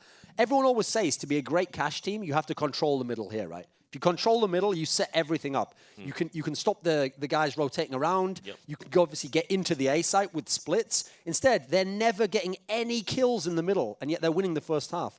All the time, they just slowly walk into the site they want to go into. They walk into the A site, and look again, they're killing everyone at the points of contact. They're never getting into the site and then getting kills all here. They kill everyone the second they see them. Same on this site here. They're just killing you at all the spots where the CTs hide. There. If for their team, either they brute force it with raw skill and it works and they kill you all, or their tactics are actually quite average, quite mediocre. Whereas you look at what Mousesports did, actually that was on the Mousesports side, but you see, yeah, I've actually messed that up a bit. Okay, so that was Envyus on their side, but they're killing you immediately when you come in the site, basically. Now, on the Mousesports side, look what they did. They're all over the map. Yeah. Look how many kills they're getting right in the central area. That's as a result, they can open up both sites. When they get into this, look, every single point of that site, basically, they're getting kills at. So you can see how totally different the heat maps are for both maps. I got to say as well, like just the hold on A, I thought from Envyus when they moved on to that CT half wasn't really convincing. They were using that boost, but Happy got dinked a couple of times. They were putting so much reliance on Shocks, who was coming back and having to do so much hard work, like trying to do retakes pretty much single-handedly a lot of the time. Yep. Won him a few rounds like that. You can see obviously he was top of the frag charts there, joint with Happy, who, like I say, once he put the AWP down, started to find a bit of consistency with his rifle. The missing man ultimately on Cash for me, and indeed in this series, has been Kiyashima, who's normally somebody you rely on to be consistent, normally somebody you can trust to, he's always going to get his kill, make the calls, get you some good intel. He does his job, but actually, and this kind of runs off from Star Series where he had a real disappointing final as well. These games, there's something just a little bit off with him. Usually you can rely on him, but haven't been really sold by him in this series. The problem is Kiyashima is the biggest impact player on this team. Like I always say, okay, Happy's stats are a bit deceptive because sometimes he is in the scenario where he's lurked, he's in a 1v4, he kills 2 or 3, either saves the gun or just dies to the next guy. So he gets his numbers, his ratio is looking great. He's getting 2 kills for a death, but they're not impact rounds. He's not going to win the round off it. Whereas Kiyashima, he's someone who can go 1-to-1, but every kill's some like breaking the site open, getting some crazy aim duel where maybe he even kills the other guy without taking much damage, so now he can fight the next guy. Like the impact on every single round is huge. And obviously at the moment, we've mentioned this already, even though they're having these close games, even though they're losing maps, Shox is in general just in God mode at the moment. Like he's playing some of his best CS. Like it's almost a revival. He's of his having career. a renaissance, no doubt about it. And It's almost hard to believe that Envyus have lost that map. I mean, that to me is... I do think, though, if they hadn't have done so many force buys, I mean, this is the story of Yeah, Envyus, you know. exactly. Live They and die surely by would the have force gotten buy. there at the end. The problem is, they do get away with it way too much. Like, I can't criticize them too much because normally it's like teams like, for example, Virtus Pro do it a lot where they won't get away with it. They'll do like a really aggressive force buy and you can see where that cost them a gun round later. Envyus just do win when they have like 2 pistols and 1 Colt and 1 FAMAS. They win it so often that I can almost understand why they do it because they always feel like, hey, we can just end the game now. And I give God B credit for that because I thought he read it well. He knew when they were going to do these force buys. You notice you said Gob B there. Yeah, because I actually... Because if you're a caster, if you were to keep saying Go B in a game, people might think you wanted them to go to B. I heard his nickname was Go B because that's the only tactic he's ever come up with in his career. Like, no, I'm just kidding. No, I thought it was because his career's been so barren of titles. He named himself after the desert, the Gobi. Yeah, the Gobi Desert. Geography. That's a good one. I know CS players' names and geography, kind of.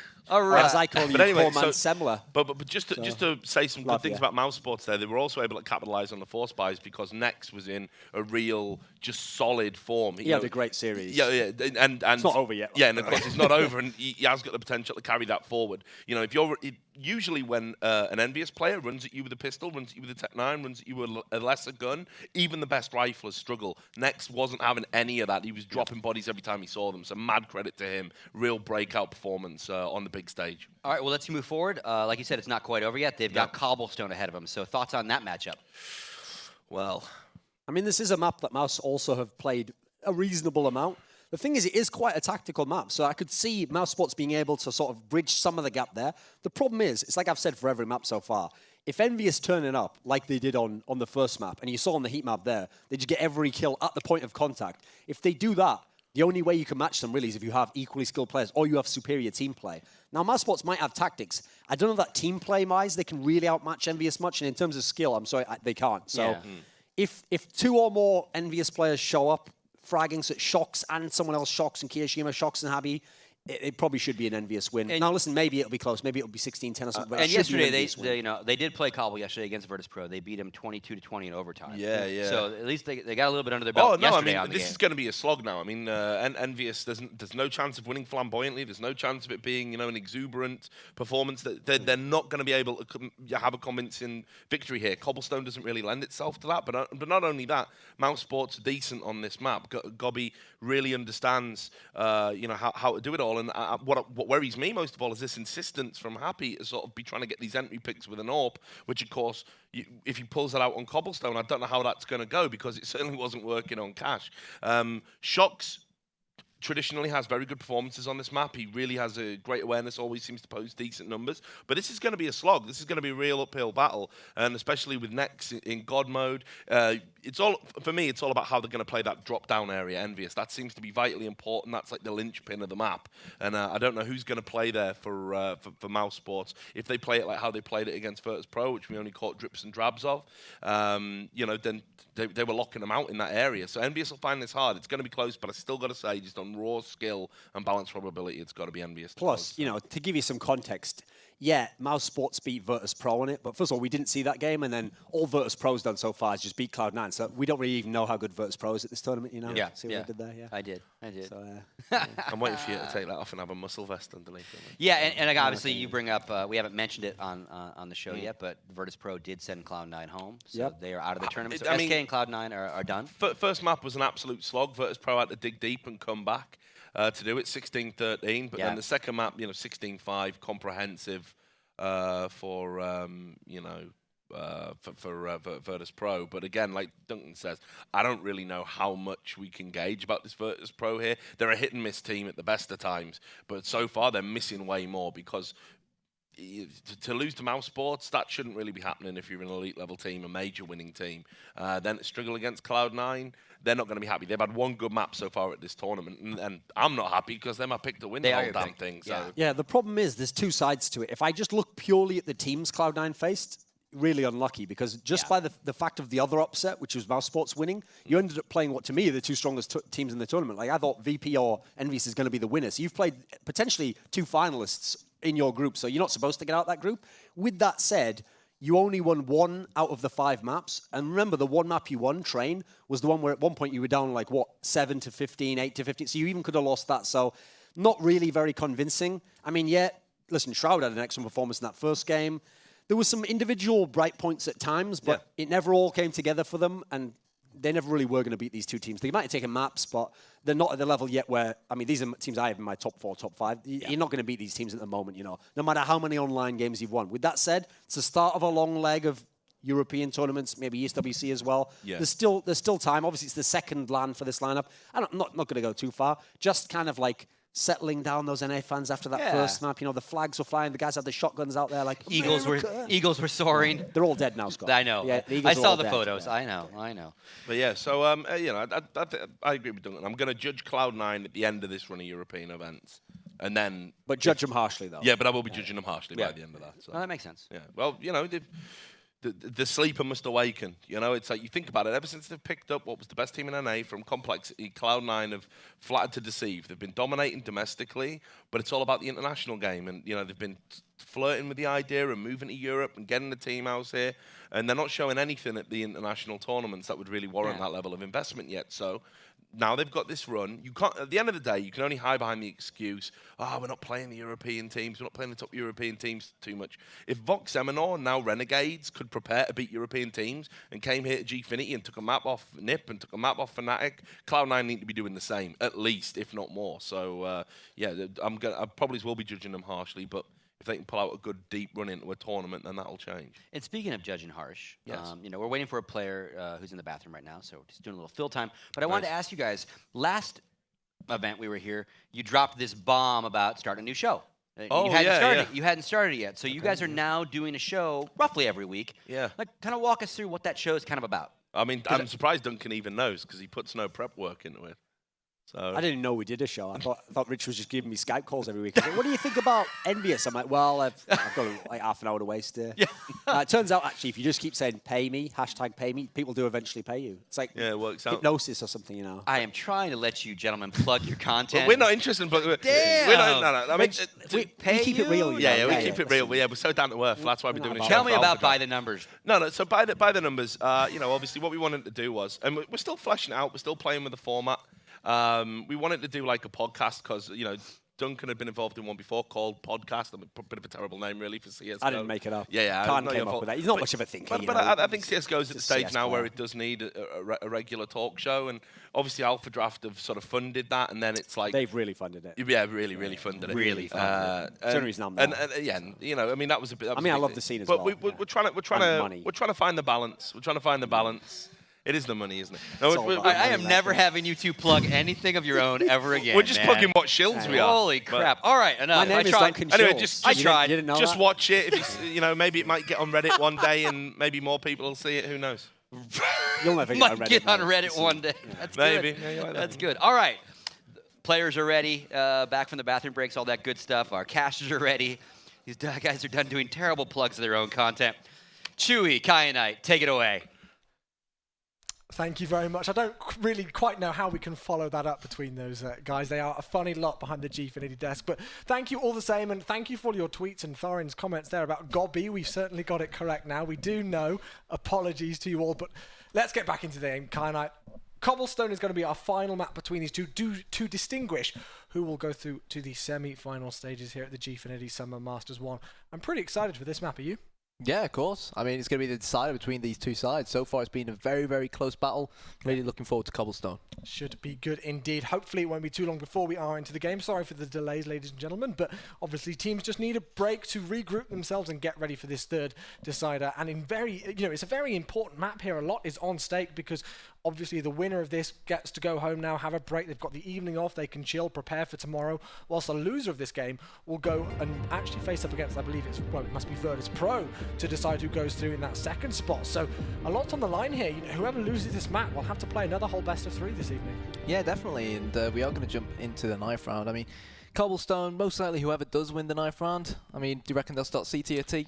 Yeah, CT, it's got to be on this map, to be quite honest. It's been, it's had a few changes recently, so T-side is improving on it, but it is still a CT-favoured map. And again, I'm happy to... It was incredibly CT-sided when it was first released. Oh, yeah, it was mad. It was absolutely crazy. There was lots of complaints about it, but it has got better now. And again, I'm going to have to bring up my stats. I know that the numbers don't tell everything, but Mouse have an 80% win rate on this map. And on their CT side, on Cobblestone, they have a 90% win rate out of all of those rounds. So they are very confident on this map. Whilst on the Envy side, they've only got a 42% win rate as well. So this is actually going to be close. I've got to agree. I think Envy are going to be able to close this out, as Richard said, just on raw skill. What about yourself?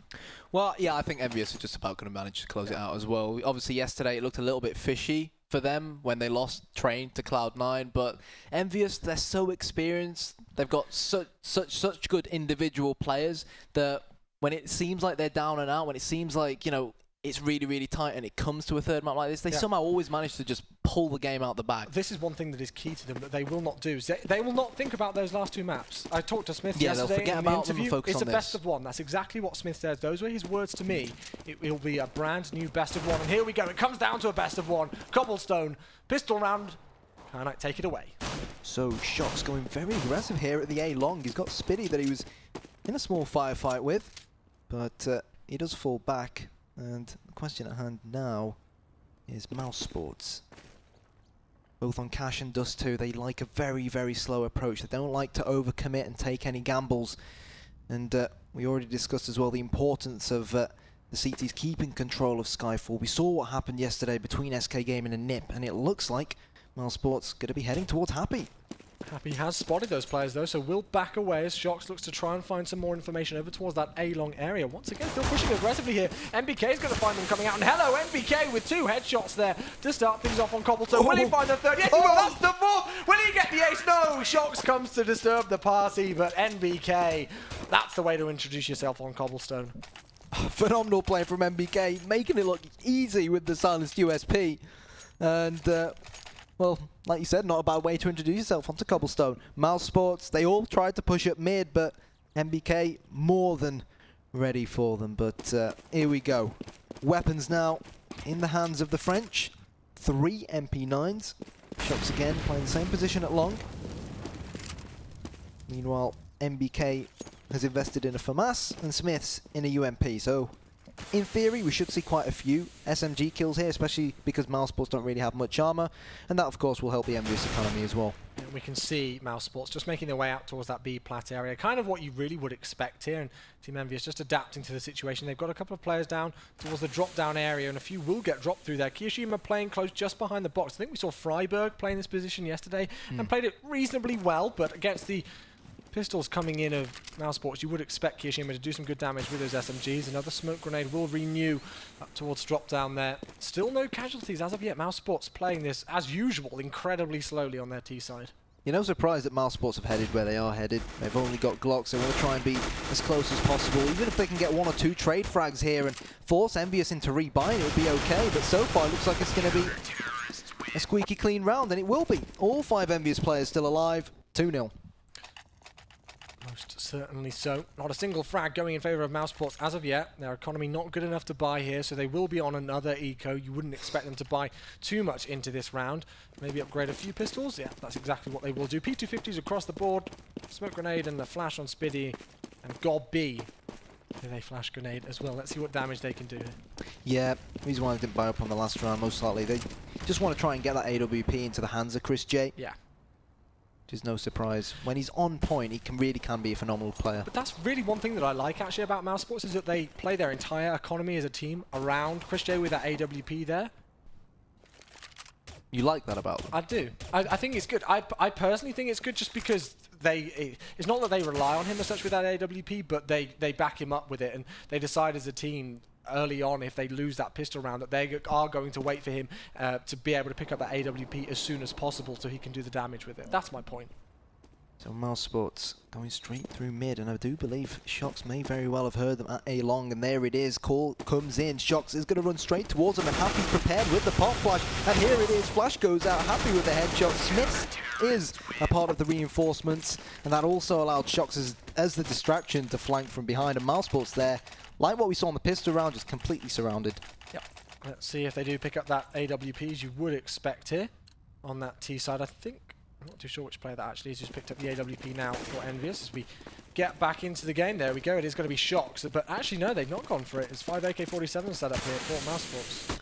So we could very well see a set piece playing out here because we've got a heck of a load of Molotovs. There's so many different hiding spots for the for the CTs, especially here over towards the B-bomb site. Try and force the CTs out. And when you try to execute onto this B-bomb site, it's crucial as a terrorist that you have your smokes to shut off, for example, the connector towards the spawn or the back of the bomb site. So here we go. Chris J. We said he was saving up for an AWP. He's proved us wrong, and he's dealing the damage with the AK-47. Knocked down to 8 points of health though, but still does good damage to start things off. A flash grenade will come down, and Spiddy's going to make his way through. Drop down. Happy's been smoked out of that area though by the looks of things. NBK to back him up, and that's good attention made over towards that area. Obviously a crucial area of the map, as we pointed out a little earlier on, but you can see where that bomb is, still over towards A long here, Kyanite.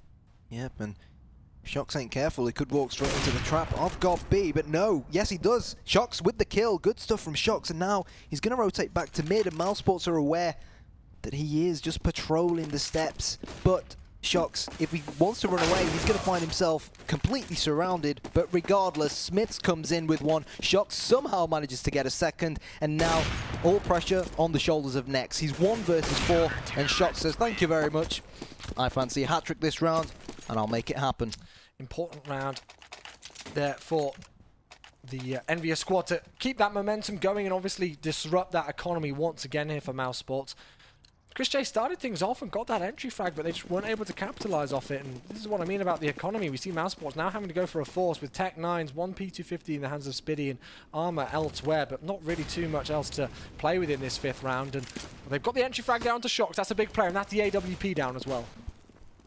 MBK patrolling Skyfall as Happy decides to back up where Shox was playing last time round. An easy frag for him. MBK using his USP magic like we saw in the pistol round. And so far, Mousesports, despite how well they played against Virtus Pros, they haven't really had much to work with. I want to see how they do on the next round when they finally got big guns to try and utilize. Dennis has an AWP that he, of course, picked up from Shox, but he could save this, but it seems like he wants to try and take him on. Well, it could be a mistake as he misses the first shot. In goes the Molotov to shut him down. He's going to try and back away. Well, Smith kills himself, but MBK will clean it up in fashion. He's going to run through the Molotov. Not going to be a problem for him, and salvages that AWP. Let's see who he drops it to. Shox has been the player using it so far, and it will be him to use it once again. And this is the thing. I think we've seen... Is it 3 players we've now seen from Team Envyus who've used that AWP so far? We've definitely seen Happy and Shox use it, and we've seen Smiths use it for a small amount as well. And this is what we talked about, that versatility with the AWP. Yeah, that all the players possess so many skills amongst these players, and obviously we've seen different players on different maps for Envyus use the AWP at different times, especially on the CT side, depending on the position they play and whether their position really suits the use of an AWP. Now look at this. Shox saw that Gobby put some shots down there over towards A long, but Chris J will win the battle of the AWPs in round number 6 to start things off here. That's a good pick. They've got control of A long, although Happy will try and disrupt that. It won't happen. That's 2 empty frags coming in favor of Mousesports. Let's see if they can convert. Here we go. They've got a 2-man lead. MBK's played very, very well so far, and if it's going to be anyone on this Envyus side to turn around Envyus' favours so far this round, it's going to be him. He knows they're going to try and infiltrate this A-bomb site. The T's are all the way in CT spawn, and now it's all pressure on the X-Very Games Mac. X1 looking for the 3rd, left Spiddy on 6 points of health, but unfortunately, what he needed there was an extra kill, and he didn't get it.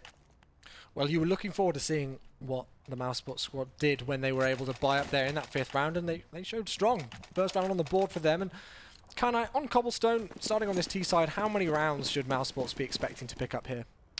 Well, realistically speaking, honestly, I'm not even going to try and give an estimate, because so far the way these 2 teams have been playing against each other, you never know. You never know. Anything can honestly happen. I'll give you that one. I'll give you that. Spiddy going to get Molotoved off there at the start of this 7th round. Just backing away from that one. Nothing too aggressive coming in. It seems like Envyus must have heard them pushing so quickly through there and just wanted to slow them down, but they're going to make the entrance all the same here. Smith's caught off guard there. He will fall. Kiyoshima by the tree, hiding, dodging, ducking. Will he find that kill? Yes, he will. Answers back. 4 versus 4. MBK knows that they're going to be running into his crosshair, but Dennis, great play from the German, and now Kiyoshima trying to boost Happy in towards Skyfall to try and get the flank going from behind. Not too successful so far, but Shox here needs to try and stay alive. They need to try and retake this B-bomb site together, and if Mousesports do end up losing it, at least they'll get the plant bonus. But why should they lose it? They're in superb after plant positions, and it won't surprise me if Shox runs away to save that AWP, and there we go. Back to the other bomb site they run.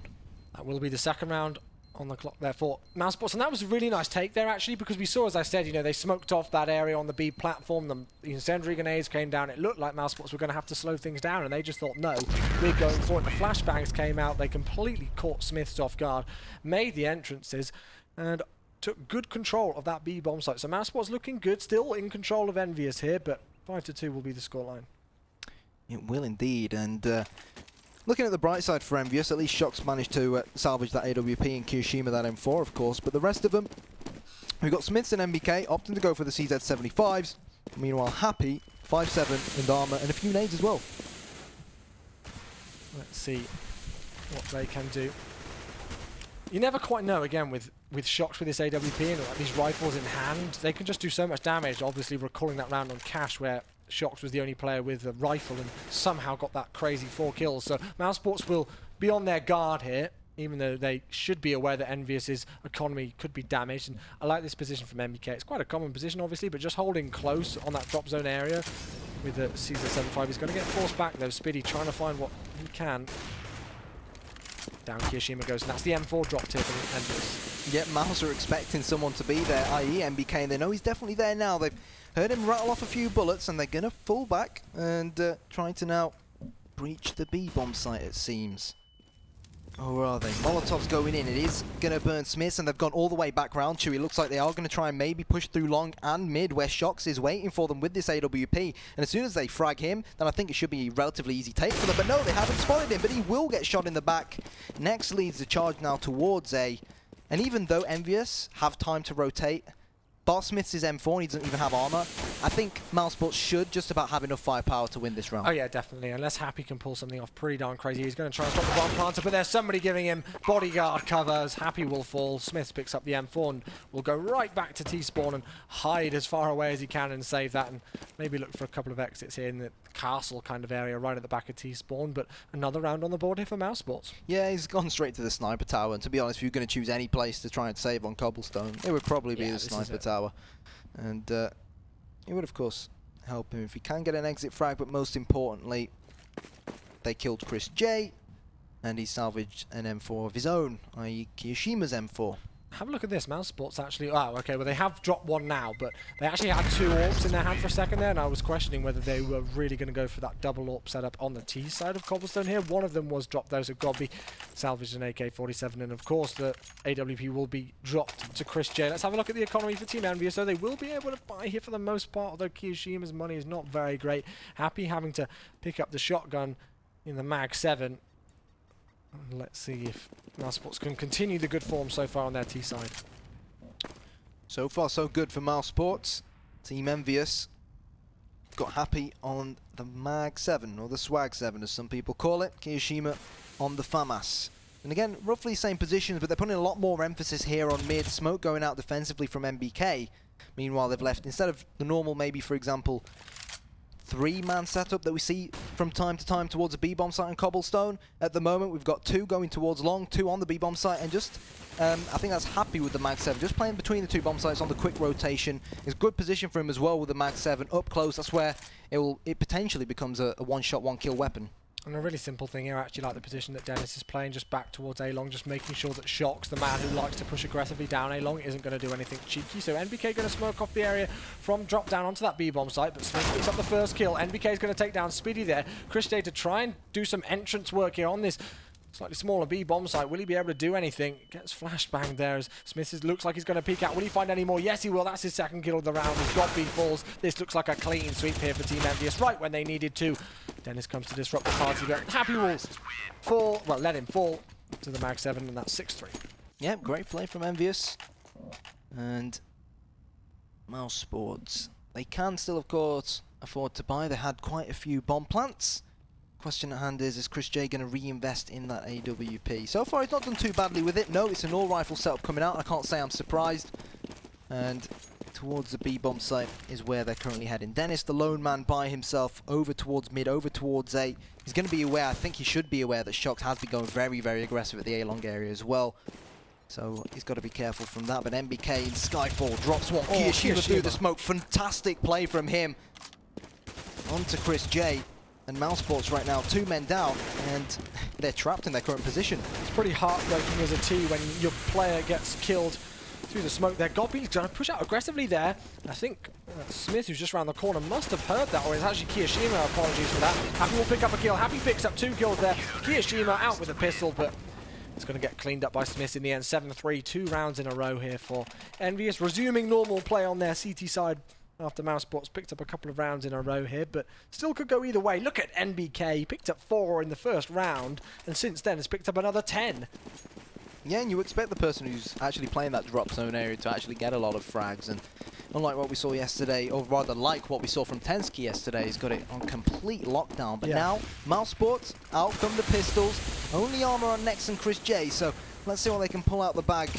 Can go these men. Smith's playing at a distance, knows what's coming, knows what's best for him and the rest of his teammates, but there is the frag, and it's going to be the first of many for Mousesports. Smith's is completely surrounded, but he still manages to get 1 frag. He may very well get 2. Happy comes in, helps his teammate out, and here we go. Happy has entered the bomb site. Looks like Smith tagged a lot of players down there, but didn't quite pick up the kill. Spiddy down on 2 points of health. Chris J's been able to pick up an M4, but it won't come to much use whatsoever there. 8 rounds for Team Envyus, looking good indeed. You can see Gobby there on your screens. He was very pumped up earlier on after that win on Cash. Let's see if he can try and continue that form. He's actually, I hate to call out bad playing, but he's still yet to get a frag. Yeah, exactly. And thing is, you know, it's that age-old question: can you really excuse the in-game leader from not being as effective on the scoreboard because of the other duties that he has to do? But still, you know, he's not good enough as of yet, but still Mousesports still in it. I'm not going to quite come to any conclusions as of yet, and Shock's playing his typical long position. He could get caught out here, although the incendiary grenade will come out. Will they push through it? Yes, they will. Gobby gets caught out. That's 0 for 10 for him. He drops. And the first frag in round number 12 goes in favour of Team Envyus. There it is. Shocks keeps doing the same thing again and again and again at long, continuously going aggressive. And so far, Mousesports haven't really had an answer for him, and he's hungry for more. Just using the haystacks to hide. Happy is his right-hand man, who sometimes plays connector, and sometimes, of course, his position allows him to rotate to A-long as well. It's almost similar to the map when we saw on Cash, where, for example, for Mousesports, we saw Spiddy on the quick rotation on Highway to help out any CTs on A. Kiyoshima's been doing really well holding this B platform area down. He picks up 2 frags in a row there. That's Chris J, and next will fall. Spiddy returns on to NBK. Kiyoshima picks up the hat trick there, and that's actually the quad for him. So great work indeed, and that's 9-3. Envyus starting to, once again, you know, as I keep saying, put their foot down on the gas pedal and picking up that momentum for them on their CT side here. I think Kiyoshima's actually really impressed me this event. I mean, you look at the past few events prior to this one, he did go through a tough period where he sort of lost his form, and back when Envyus were LDLC and obviously they won the major, he was such a crucial part, such an integral part of their plans when he is on point. But talking about being on point, Shox puts the fire down, but somehow Gobby, the in-game leader for Mousesports, still rushes through it without a care in the world and gets a double kill as well, single-handedly opening up this A-bomb site. NBK last line of defense here, rotations coming in. What are Mousesports going to do? Oh, Smith is going to fall. NBK is going to pick up 2 quick frags, so that's Gobby and Dennis down, now making things a 3-on-2 situation. And those rifles have been dropped, which Mousesports has picked up. They've still got plenty of time to play with, but I'm pretty sure, NBK must have seen exactly where the bomb is now, so that other player, Kiyoshima, is going to help out in the situation. He's down 1 player there. You can see exactly where these teams are playing now, but they've got to be really careful here, the Team Envyus players. This isn't quite over yet, and M4 will drop Kiyoshima. NBK's got to get the ace here to win this round. Regardless, you know what? My gut feeling tells me he can do it. Chris J, he's picked up an AK-47, maybe not as easy anymore. But let's see what approach he's going to take. He's actually given them the bomb. He's going to allow them to plant. And is he going to try and go for the retake, or is he just interested in trying to save his weapon? Team Envyus, they've won so many consecutive rounds, they've got plenty of money, so I'd really be surprised if he does go for the save. But let's see if he can clutch it. Well, he has got a kit, but you know, that's also another thing to save in a way, because he's got so much on him. He's got head armor and grenades as well. If he can maybe just get 1 or 2 kills, prevent Mousesports taking these weapons into the next round, then it won't be too shabby. But they've had so much time to get into after position, so this is going to be tricky. And there we go. It's not going to come to any use whatsoever, unfortunately. He will fall And that's going to be 9-4 here. So Mousesports, I reckon if they can actually just pick up one more round, and even if it's just a 10-5 half, I reckon that's okay for them. Especially, as I said, I know that I'm my statistical man and bringing up my facts, but they win 90% of their CT rounds so far coming into this tournament on Cobblestone. So they're looking good on it. They'll be confident on it, and they certainly will not give up, even if they do have a bad first half. Let's not forget they were 9-6 down after their CT side on Cash and came back. So anything can still happen here, Knight. Yeah, I mean, I feel like I'm stating the obvious, but realistically speaking, even if they do end up going down 10-5, they've got to capitalise on the pistols, you know?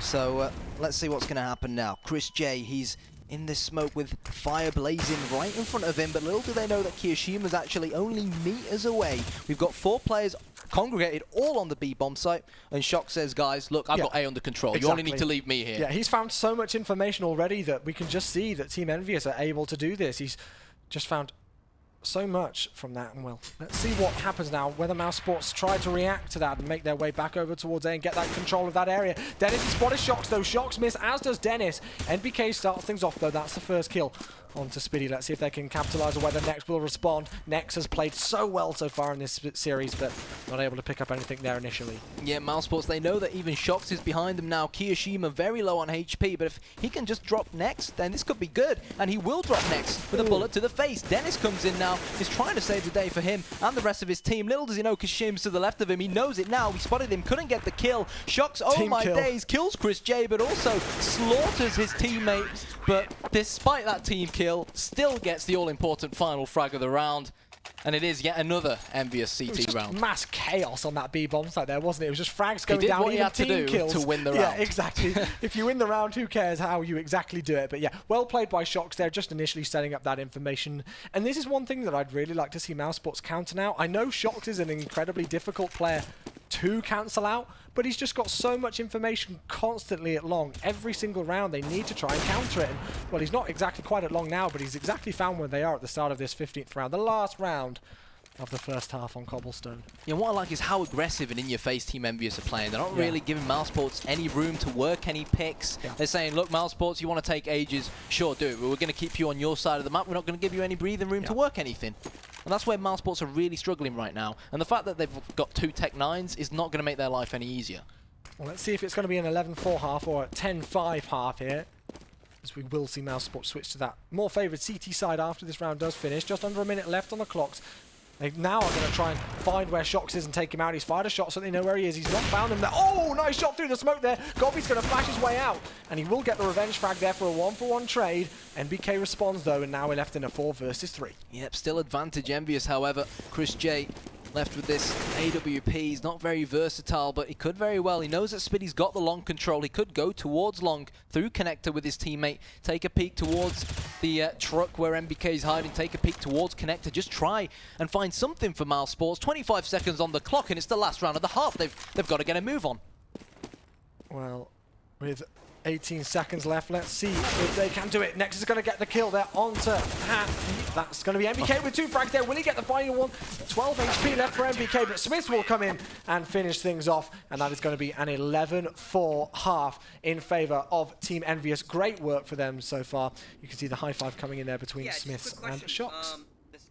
Yeah, good stuff, good stuff. So, pistol round. This is what it comes down to basically now for Mousesports. I mean, they lose this one, we could very well end up seeing, well, we will rather end up seeing Envyus on 14 rounds, provided they don't mess up the round after they win the pistol round. So Mousesports, dare I say it, very, very little room for error. And let's see what approach they're going to take. They are on the slightly more favoured CT side, but the pistol round, especially on CT-sided maps, like, you know, Mirage and so forth, it doesn't really, the pistol round is very, very different because of how good the Glocks are at running and gunning. A very similar setup actually between the 2 squads here. We see 4 players with armor and Smiths and Spiddy on the opposing team actually going with the grenades there. So let's see how it exactly pans out as we go into the last half of this series here. Unless, of course, we do go to overtime, which would be a pretty darn good end to the series indeed. Gobby playing the position that MBK did earlier on. Let's see if he can repeat that feat.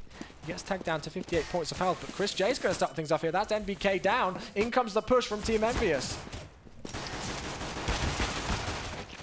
So here we go. Chris J hiding behind the truck. Shocks, they know he's still lurking at mid. Dennis comes in with the USB frag, and all pressure on the Envious man now to try and save the day. They know where he's hiding. No, Chris J is very low on HP, so if Happy can maybe even just chase Chris J down and get a frag, then it might not be the end of the world.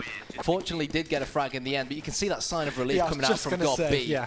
You know, a player like Happy, he's so deadly. You never know what he might come out with. You can never ever tell. Against a squad like Envious, just anything can happen. So let's see what Envious are going to do here. Again, this is what I kind of expect. They seem to be doing this time and time again after losing the pistol round. They'll just force it up and see what they can buy and try and do some damage with it.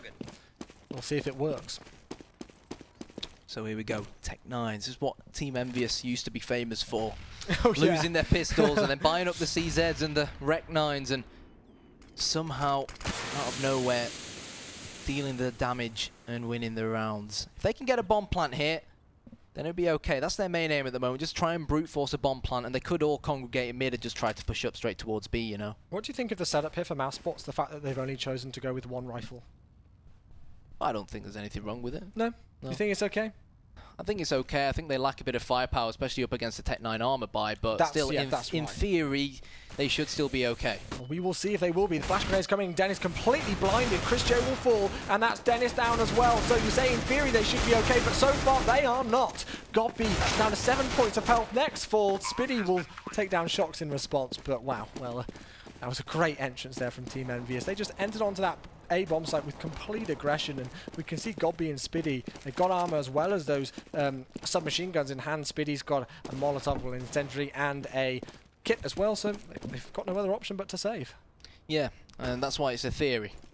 Yeah, right. Because like we said, Envyus never rule them out when they're on the armor pistol buy. Heck, we've even seen them do it before, even when they don't have armor. That Tech 9, they call it the Rec 9 for a reason. Yeah, exactly. It's ridiculously strong. But do you think it should be nerfed? I know we've discussed this a lot, and it has been in discussion for a while, but what do you think about the Tech 9? We've talked about it a lot, but there was a thread on Reddit not long ago where people basically discussed that, in their opinion, the Deagle should be the only like one-shot headshot pistol. And I do feel like for the price, like the fact that the P250, for example, I'm not going to single out the Tech 9 because we've heard it all before, but like the P250, really up close, being a one-shot headshot for only $300, I do think that maybe they need to reassess the pistols. But I mean, in a weird way, the fact that the pistols are so strong gives us really exciting games to watch. So that's true. There's two sides of the story. Of course, as with every story indeed. But into round number 18 we go. Team Envyus only 4 rounds away from securing that all-important spot in the semi-finals here of Gfinity. 1-for-1 trade initially, but Spiddy with a nice kill there onto Happy, actually, going to give the man advantage in favour of Mousesports here. That bomb making its way down long. And let's see where they choose to go from here. I like this position from Chris J.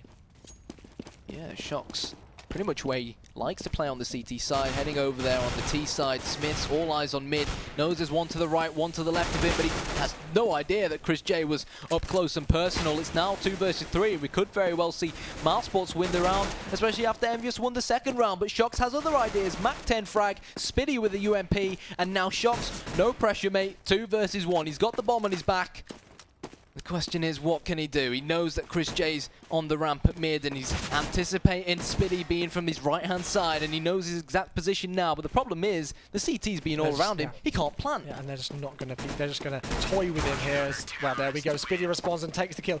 And one thing, I know it's only a really little thing here, but it's just something to pick up on. Chris J, when we saw him peek out there and get that kill, one thing that he did is he stayed so patient and waited for that player who had the fan mask, forgive me for forgetting who it was, to waste all of his ammunition and have to reload it. So he knew that it would be an easy frag. He could just peek out at the right time and get the easy kill. It's little things like that which are key. And well, Team Envyus here, you talked about the Tech 9 armor earlier on. Let's see if they can repeat the feat that they did in round number 17, it must have been. Well, this is what the Tech 9's best at doing. Just running and gunning, high tempo, high pressure play. And it's the approach that Envyus have taken so far. Straight towards a B-bomb site they're going. They've got to get a move on before Mousesports realise what's going on and rotate men round. Next with a double, Spiddy with the P90 kill onto Smiths. And now this is going to be extremely difficult for Happy and Kiyoshima, especially when you consider this P90 simply by itself in the hands of Spiddy. So many bullets just flying left, right and centre of him. Well played for Kiyoshima though. He does take down Dennis. before Happy is dropped, and now 9 points of health for this player. He will get dropped shortly. And next, there we go. I think that was actually a quad from Next, so good work from him to stop the incoming push with that Tech 9 armor buy from the Envyus squad. You can see Happy just shaking his head initially there. They've got to refigure out what's going on, and they will be forced now onto an eco by the looks of things. Shocked with $4,000 in the bank, but well, actually they've gone for, well, just one Tech 9 by the looks of things, but relatively an eco here all round. And one player, I'm sorry to just interrupt very quickly there, one player that's got to step it up for me on the Envyus side is Smiths. He was really quiet on Cash, and he's being quiet here again. I think one of the main reasons why he was quiet on Cash, you know, we spoke about how Envyus have gone through quite a few in-game leader changes and quite a few sniper changes.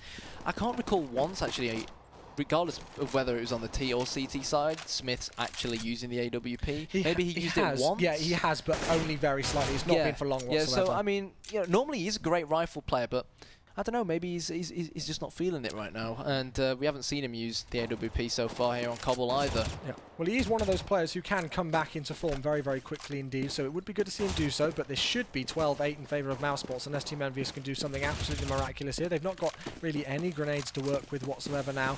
Tech 9 on Smiths, but they're going to get shut down quickly as the A push comes in. Godby starts things off here with 45 seconds left on the clock. Not too much here left to go with. Next will fall, but it's just going to be a quick cleanup, you would have thought. Actually, Happy responding on to Dennis there, so 3 versus 2.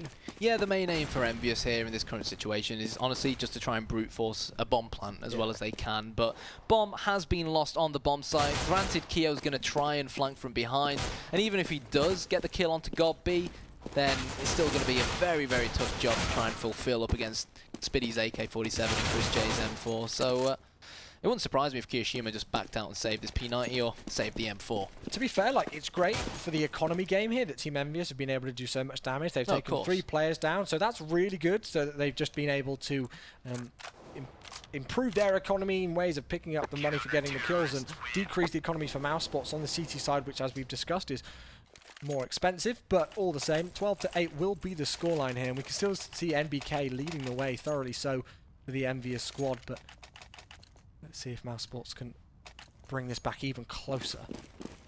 Yeah, so far Envyus struggling on the T side. Only 1 round, and that round, of course, was the second round after losing the pistol. So Shocks, again, he's going to be the main AWPer for them here on Cobblestone. Pretty sure on Cash it was Happy who was using it mostly. So again, going back to how dynamic Team Envyus are, so many different players with so many different qualities, but Happy's qualities are no more. Godby gets a frag, and now Envyus are going to try and execute here towards the A-bomb site, but makes you wonder whether they're outnumbered at the moment. Oh, well, Dennis getting tagged down to 16 points of health there. Shocks will finish him off after NBK initially got the pick onto him. Chris J gonna look through aggressively here, and I like this push from him, just moving around the edge of the smoke here to try and deny that bomb plant coming in. But there's a player right next to him. Shocks is going to fall, as does Smiths. And now NBK left alive in a 1 versus 4. He's had a phenomenal map so far, but I'm afraid to say, Kanad, I think this may just be a tiny bit beyond him, and Mousesports going to pick up another round. Nice headshot there into Spiddy though, fair play to him, and you've got to wonder whether he should just pick up this AWP in front of him and try and salvage it and back away and save it, but he's very cautious of the flank here, and rightly so. But Mousesports, they've got control of the bomb, they don't need to go anywhere. Yeah, this is going to be incredibly difficult for MBK, but again, it's really happened during such a decisive round as well. He might just pick up the AWP and run away, but it seems like he's going to go for it. Nathan wants to take him on. He's already spotted one jumping up on top of the A-bomb site, but Nex was quick to pounce from Connector.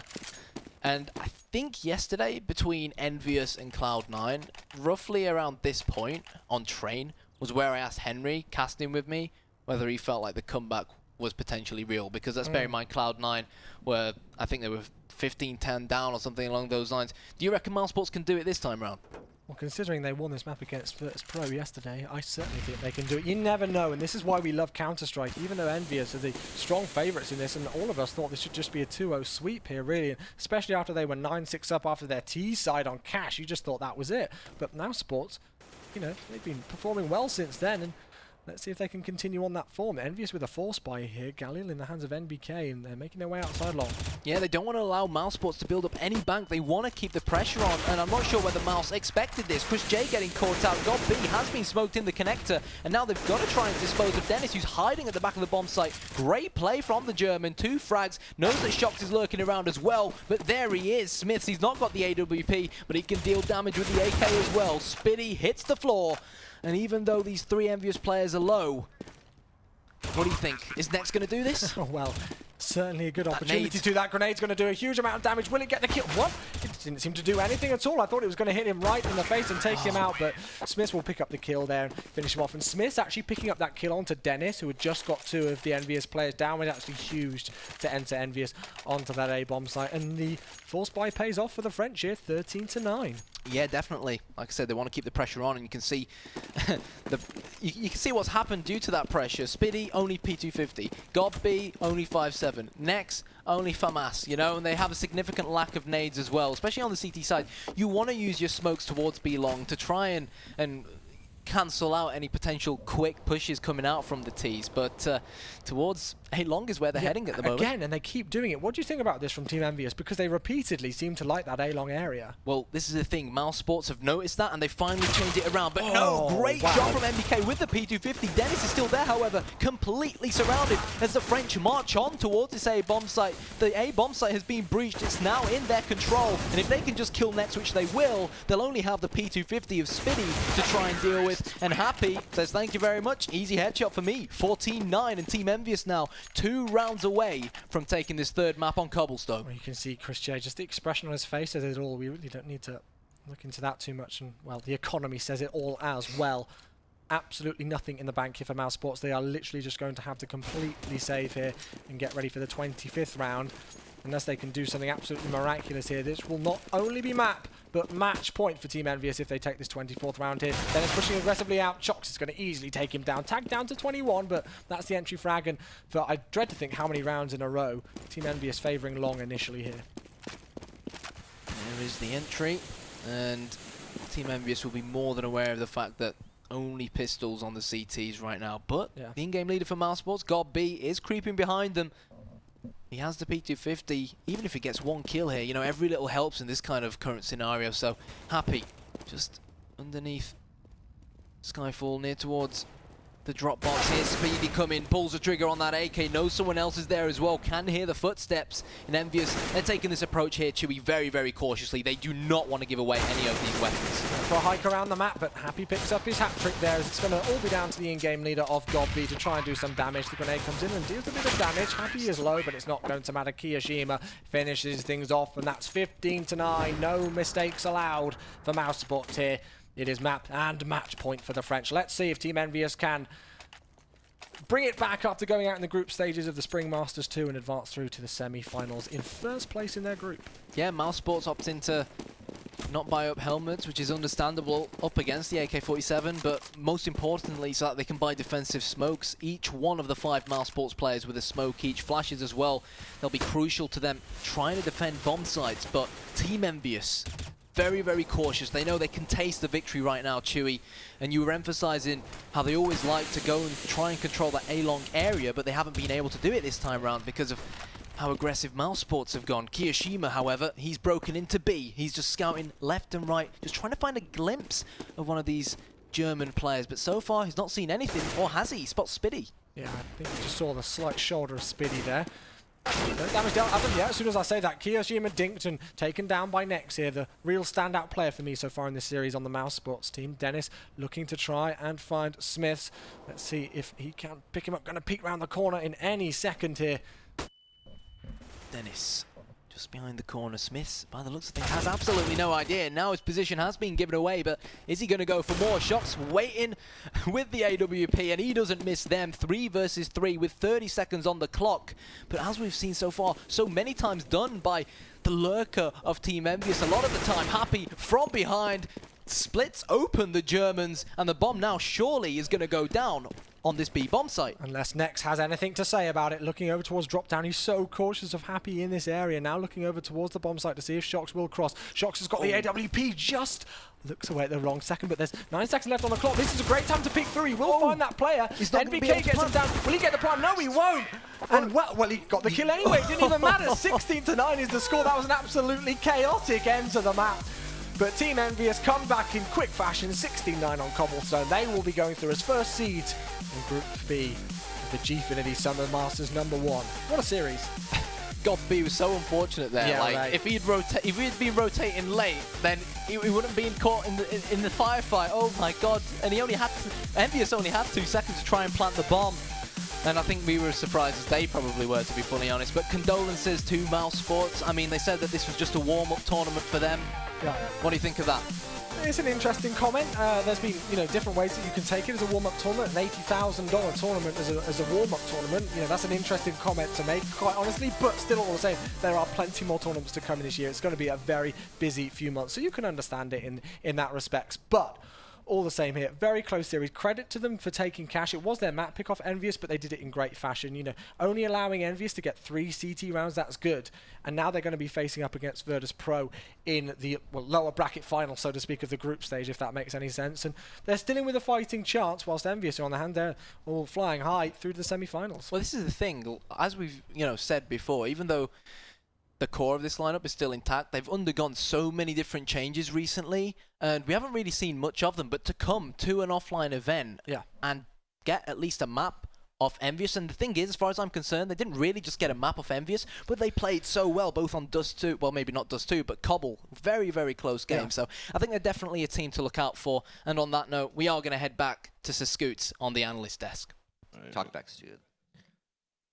Hey, thank you very much, gentlemen. Well, Envyus moves forward. They're going to join NIP in the semifinals. Our first teams are booked, leaving Titan Dignitas to fight for the 1 position, and now Virtus Pro and Mousesports to fight for the 2nd position. Yeah, and in the end, Envyus were very good. Hit the ground running there against Mousesports with that ridiculous pistol ace from MBK. That was one of those frag movies you used to see. I think a few Shox years stole ago. the Yeah, last 4 one, out of but 5. He got the first. Oh, did he? four, Oh, was he? Yeah, Oh, 4 to 5. I couldn't tell. Scumbag Shox. Well, for what sure. did he do that for? I know. Because probably, this is my kill. Yeah, Now I have a kill as well. Applaud me. Applaud this more. I didn't even see that. I didn't realise that. He That got was first outrageous. kills, Anyway, yeah. the 4 headshots with the Amazing. pistol there, that was just ridiculous. And then from there, you ease into it. Mousesports back and forth. Again, you want to talk about players that are stuck in what Duncan calls ELO hell. Nex must be feeling it, because everybody else around him hasn't really been able to get to his level. And I thought what was telling on that map in particular was Chris J. I don't want to single him out because I thought overall over the series he was decent. He was all right, I He was guess. all right. It wasn't terrible on this map, though. It wasn't a poor performance, but yeah, on this map he was absolutely dreadful. And this is where you need an AWP who can hold, stop rushes, shut things down, get picks. He got 3 AWP kills. Yeah, and he this got 3 game, exactly. so- He had to resort to rifling for most of it. So yeah, really disappointing in his performance. But Kiyoshima as well, real quiet series. Didn't need for to do him. much, did he? Yeah, but that's the point. Yeah, he didn't need to do anything. MBK and Yeah, Shox just on song in this series, really. The thing is, Shox at the moment, it's only been 2 or 3 tournaments, so I never want to get ahead of myself when I say this, okay? But when you talk about great runs of form, when people are in locked in the god mode, where what Simple's right now, where every tournament is just going to be crazy, the best player in the server, Shox is starting to get there again. Every map here, it's at the very minimum very good performances. Not always the best in the server, but very high up there. This just shows, I always stress when I talk about Envyus. I go on and on and on about the skill component. I don't do that with every team. If it's Titan, I'm talking about the tactics and the maps they match up on. The reason why I always stress this skill advantage that Envyus have is because in their team, if I had to rank their players, I'd have MBK as the 4th best player in their team. Yeah, in this game right now, he looked like one of the best players in the world. Yeah, he was unreal. dominating the whole game. And this Mousesports team, who, listen, they're not a top 10 team, but let's say they're the 12th best team. They couldn't do anything against MBK. He was dominating their entire team, including Nex, the best German player. So when you have the luxury of having the 4th best player in a team can do that, now you can see why they can play so cavalier, why they can play, I'll just do whatever I want. There's other teams. I remember when Kenny S was going absolutely off it at the beginning of this year. It was almost a cliche. If Kenny S died, now you could win the round against Titan. If Shox dies here, if Kiyoshima dies, round's not over yet. They've still No, got of some. course They've not. still got Happy. Still got MBK coming in. And just to contextualize that as well, you know, we said we were waiting for a player in the toilet just before we went to the map. Yeah. Well, it was actually Shocks, and he's actually got a stomach upset. Oh, okay. He was actually being sick, Oh, which my is stomach an is appropriate fragile. reaction to losing a map to Mousesports. I guess what is happening? Oh, this is terrible. But yeah, so His he own Obviously, body he was expelled the demon. His Oh, own yeah, body yeah. was rejecting what happened to him. So, It's like, so Chris J. the fact that he's played a series though, and he's clearly not at 100% Yeah. physically, again, just insane. So yeah, Shocks is really coming back to the Shocks that we know and love. Well, DDK has got NBK standing by for an interview, so take it away, DDK. Hey guys, I'm here with NBK of Envyus after their 2-1 victory. Okay, so first things first, it was a shaky series. Just give me your general thoughts, because were there issues going on in the team, or? I think we didn't show our best potential, but I also think that Mouse finally showed their true potential with Gobby as a leader and all their players stepping up. I mean, we played decent. The first map was very good from us. So was the third one. But then, yeah, it was... I mean, they deserve completely cash. They found out our weaknesses, and they just pushed on it until we were broken. So I think it was an interesting best of 3. I'm glad that Mouse showed that level with how they've been working hard. It's very good. So happy with the win nonetheless, because, you know, it's a lot and a win is a win. So we're through to the bracket now, first seed, and yeah, now we have to focus on the semifinal. I mean, speaking about some of the maps specifically, Dust 2 was fine. That was a really crushing result. I guess not much to say there. But when it came to cash, you guys started off strong. It looked like, okay, this is Envyus. We got 9-6 T half. That's pretty good. But then when it went into CT, you guys started, again, I think you mentioned it before, losing rounds on B, and then they started to spread. They started to get really confident, and they started to outpick you. So it's very unlike the Envyus that we know. Yep. Yeah, I think the main problem on cash, well, first of all, on the T half, I think we threw away 2 or 3 rounds that were crucial. We're up 9-6 at the end of the half, but I think we could have been 12-3 because we were like 5 on 4s, and then we decided to push for nothing and then just altogether die. So we have a lot to learn from cash. Then on the city side, yeah, I think we read them pretty well. Like the first round, they come in B, we were 4 on the bomb side, and we just couldn't stop them. So yeah, a lot of things to learn on this game, and yeah, as you said, they started gaining confidence, going left, right, center. We didn't really know, and we were losing duels, and it just went very, very fast on the city side, and we forgot to take the timeout, I guess, to like calm things down. But yeah, I think we can come back better from that. I mean, generally speaking, regarding to Envyus, you guys have been kind of in flux lately. You've been changing roles a lot, but it looks like you've gone back to the super old kind of style of Envyus. Right at the start, you've got Smith swapping, like on Dust 2, you're switching back to Pit. All the positions are reverting to the old style. So, tell me about that. Yeah, we've had very weird month. Like the past 2 or 3 months were very weird. We were in a very big slump. We were losing all the games at some point, and then we decided to take action because whatever we were talking about was not working. So yeah, we just decided to switch everything for like 2 or 3 weeks. Everything went well. We had like 11 or 12 wins in a row on ESEA, on the ESEA league. Things were going quite good, and but we knew it was only temporary because we had that limit with Sharks leading, that Happy can push farther. So yeah, we're back to the old school Envy, but I still think regarding my own team, we're lacking of aggressivity. We're still way too passive. Whereas a team like Fnatic is pushing zones, and like you cannot just do your tactics against them. So we still need to improve a lot. We are back to a decent level, I guess, back to the old roots, but I still think we have way more to show, and it's gonna require practice, which is the thing we lack at the moment. So I don't know. I think we're gonna show good results here, even though we had 2-1 victories. There are victories for us. It's a LAN game. Cloud9 showed good things. Mousesports showed very good things. So now it's one game after the other.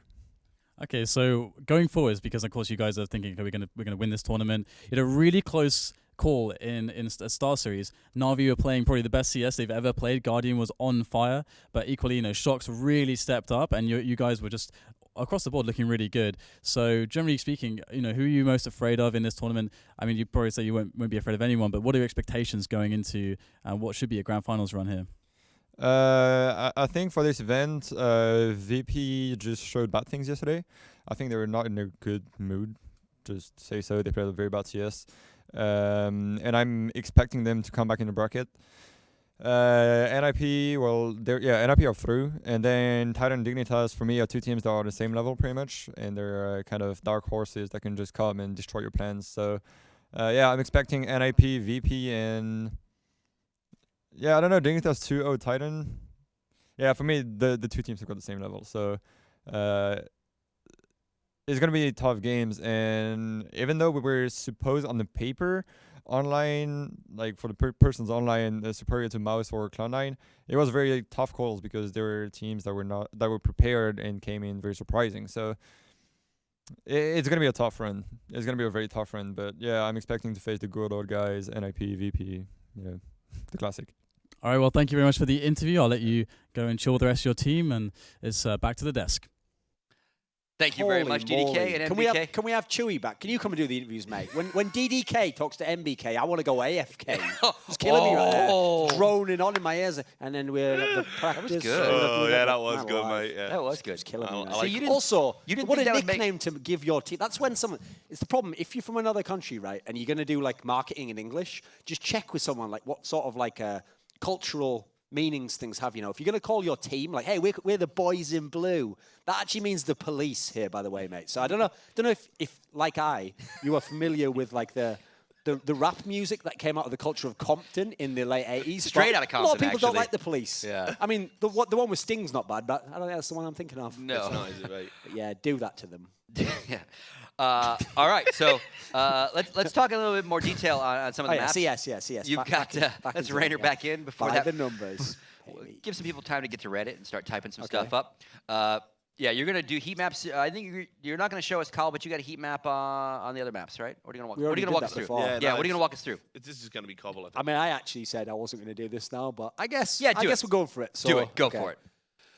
So this was the first half when Envyus was on CT, and you can see the main heat map. What's funny, interesting about this is there's so few. Look, there's 1, 2 on the main site, and then there's like 5 on the other site. So basically, as you saw by that half, which was dominant from Envyus, all that happened is Mousesports just funneled into these same spots. Envyus players just played their spot and just killed everyone. And it didn't matter which site they went to. There was just super activity. And obviously, a key area to look is on the drop zone here. Yeah.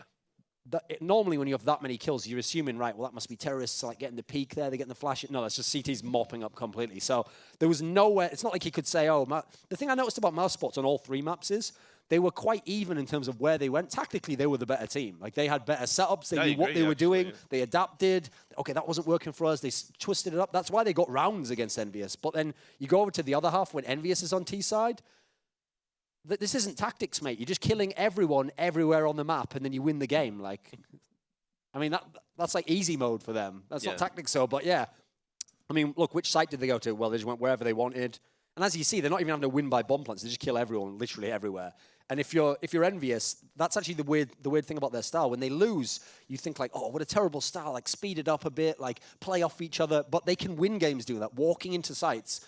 Just purely individually. I don't think I've ever seen a team play as individualistically as this team. That was when Envyus did have that like ascent to the top very briefly, sort of before Fnatic kind of really went so far ahead of everyone else in the scene right now until TSM came along. Envyus were a team that did just have that sort of YOLO style, like you say, the Cavalier style. They just walk in, they're so confident of just killing you with one bullet, they will just walk into sights. And ultimately, as great an in-game leader as we've talked about Happy is, it's not because he's a tactician necessarily. He doesn't come with a playbook. They've never really been interested in playing that way. And it plays to the strengths of all of the players on that team because famously Shox has failed to fit into the very games lineup multiple times, playing with Existence, in Titan.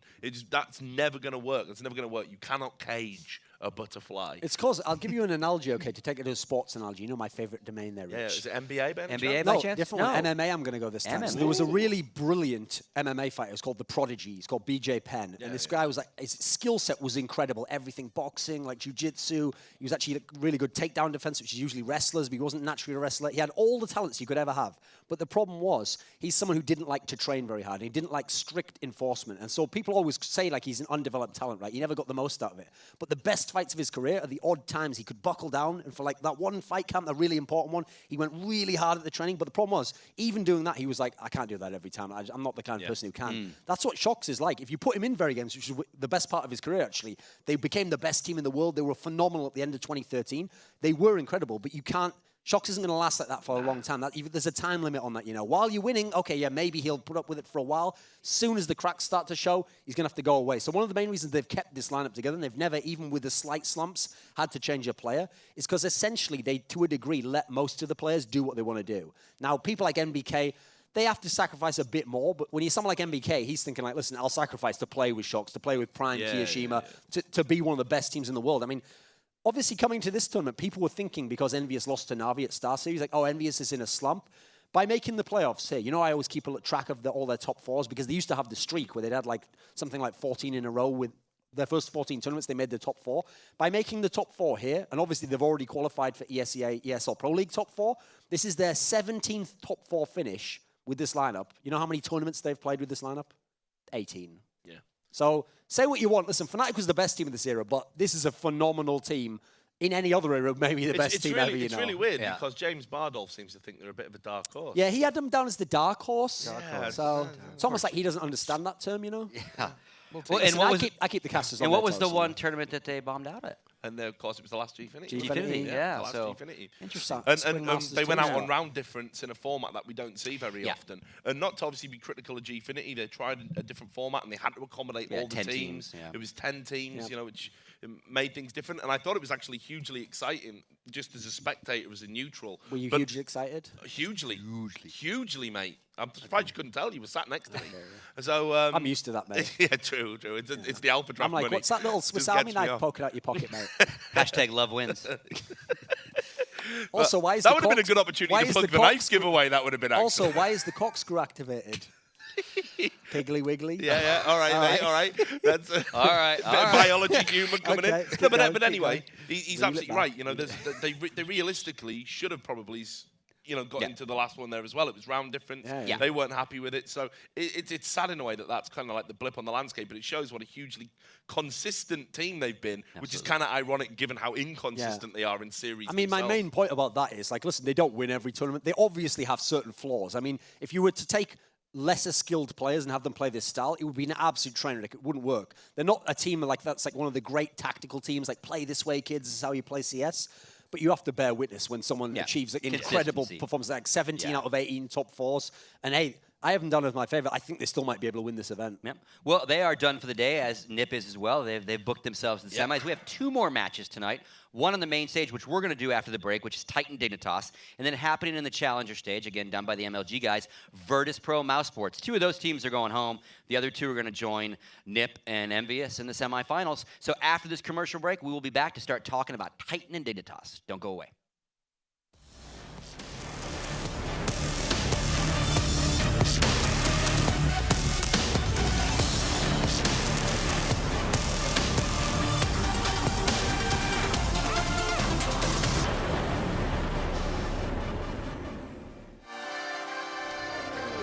I'm on it. I'm on it. I'm on it. I'm on it. I'm on it. I'm on it.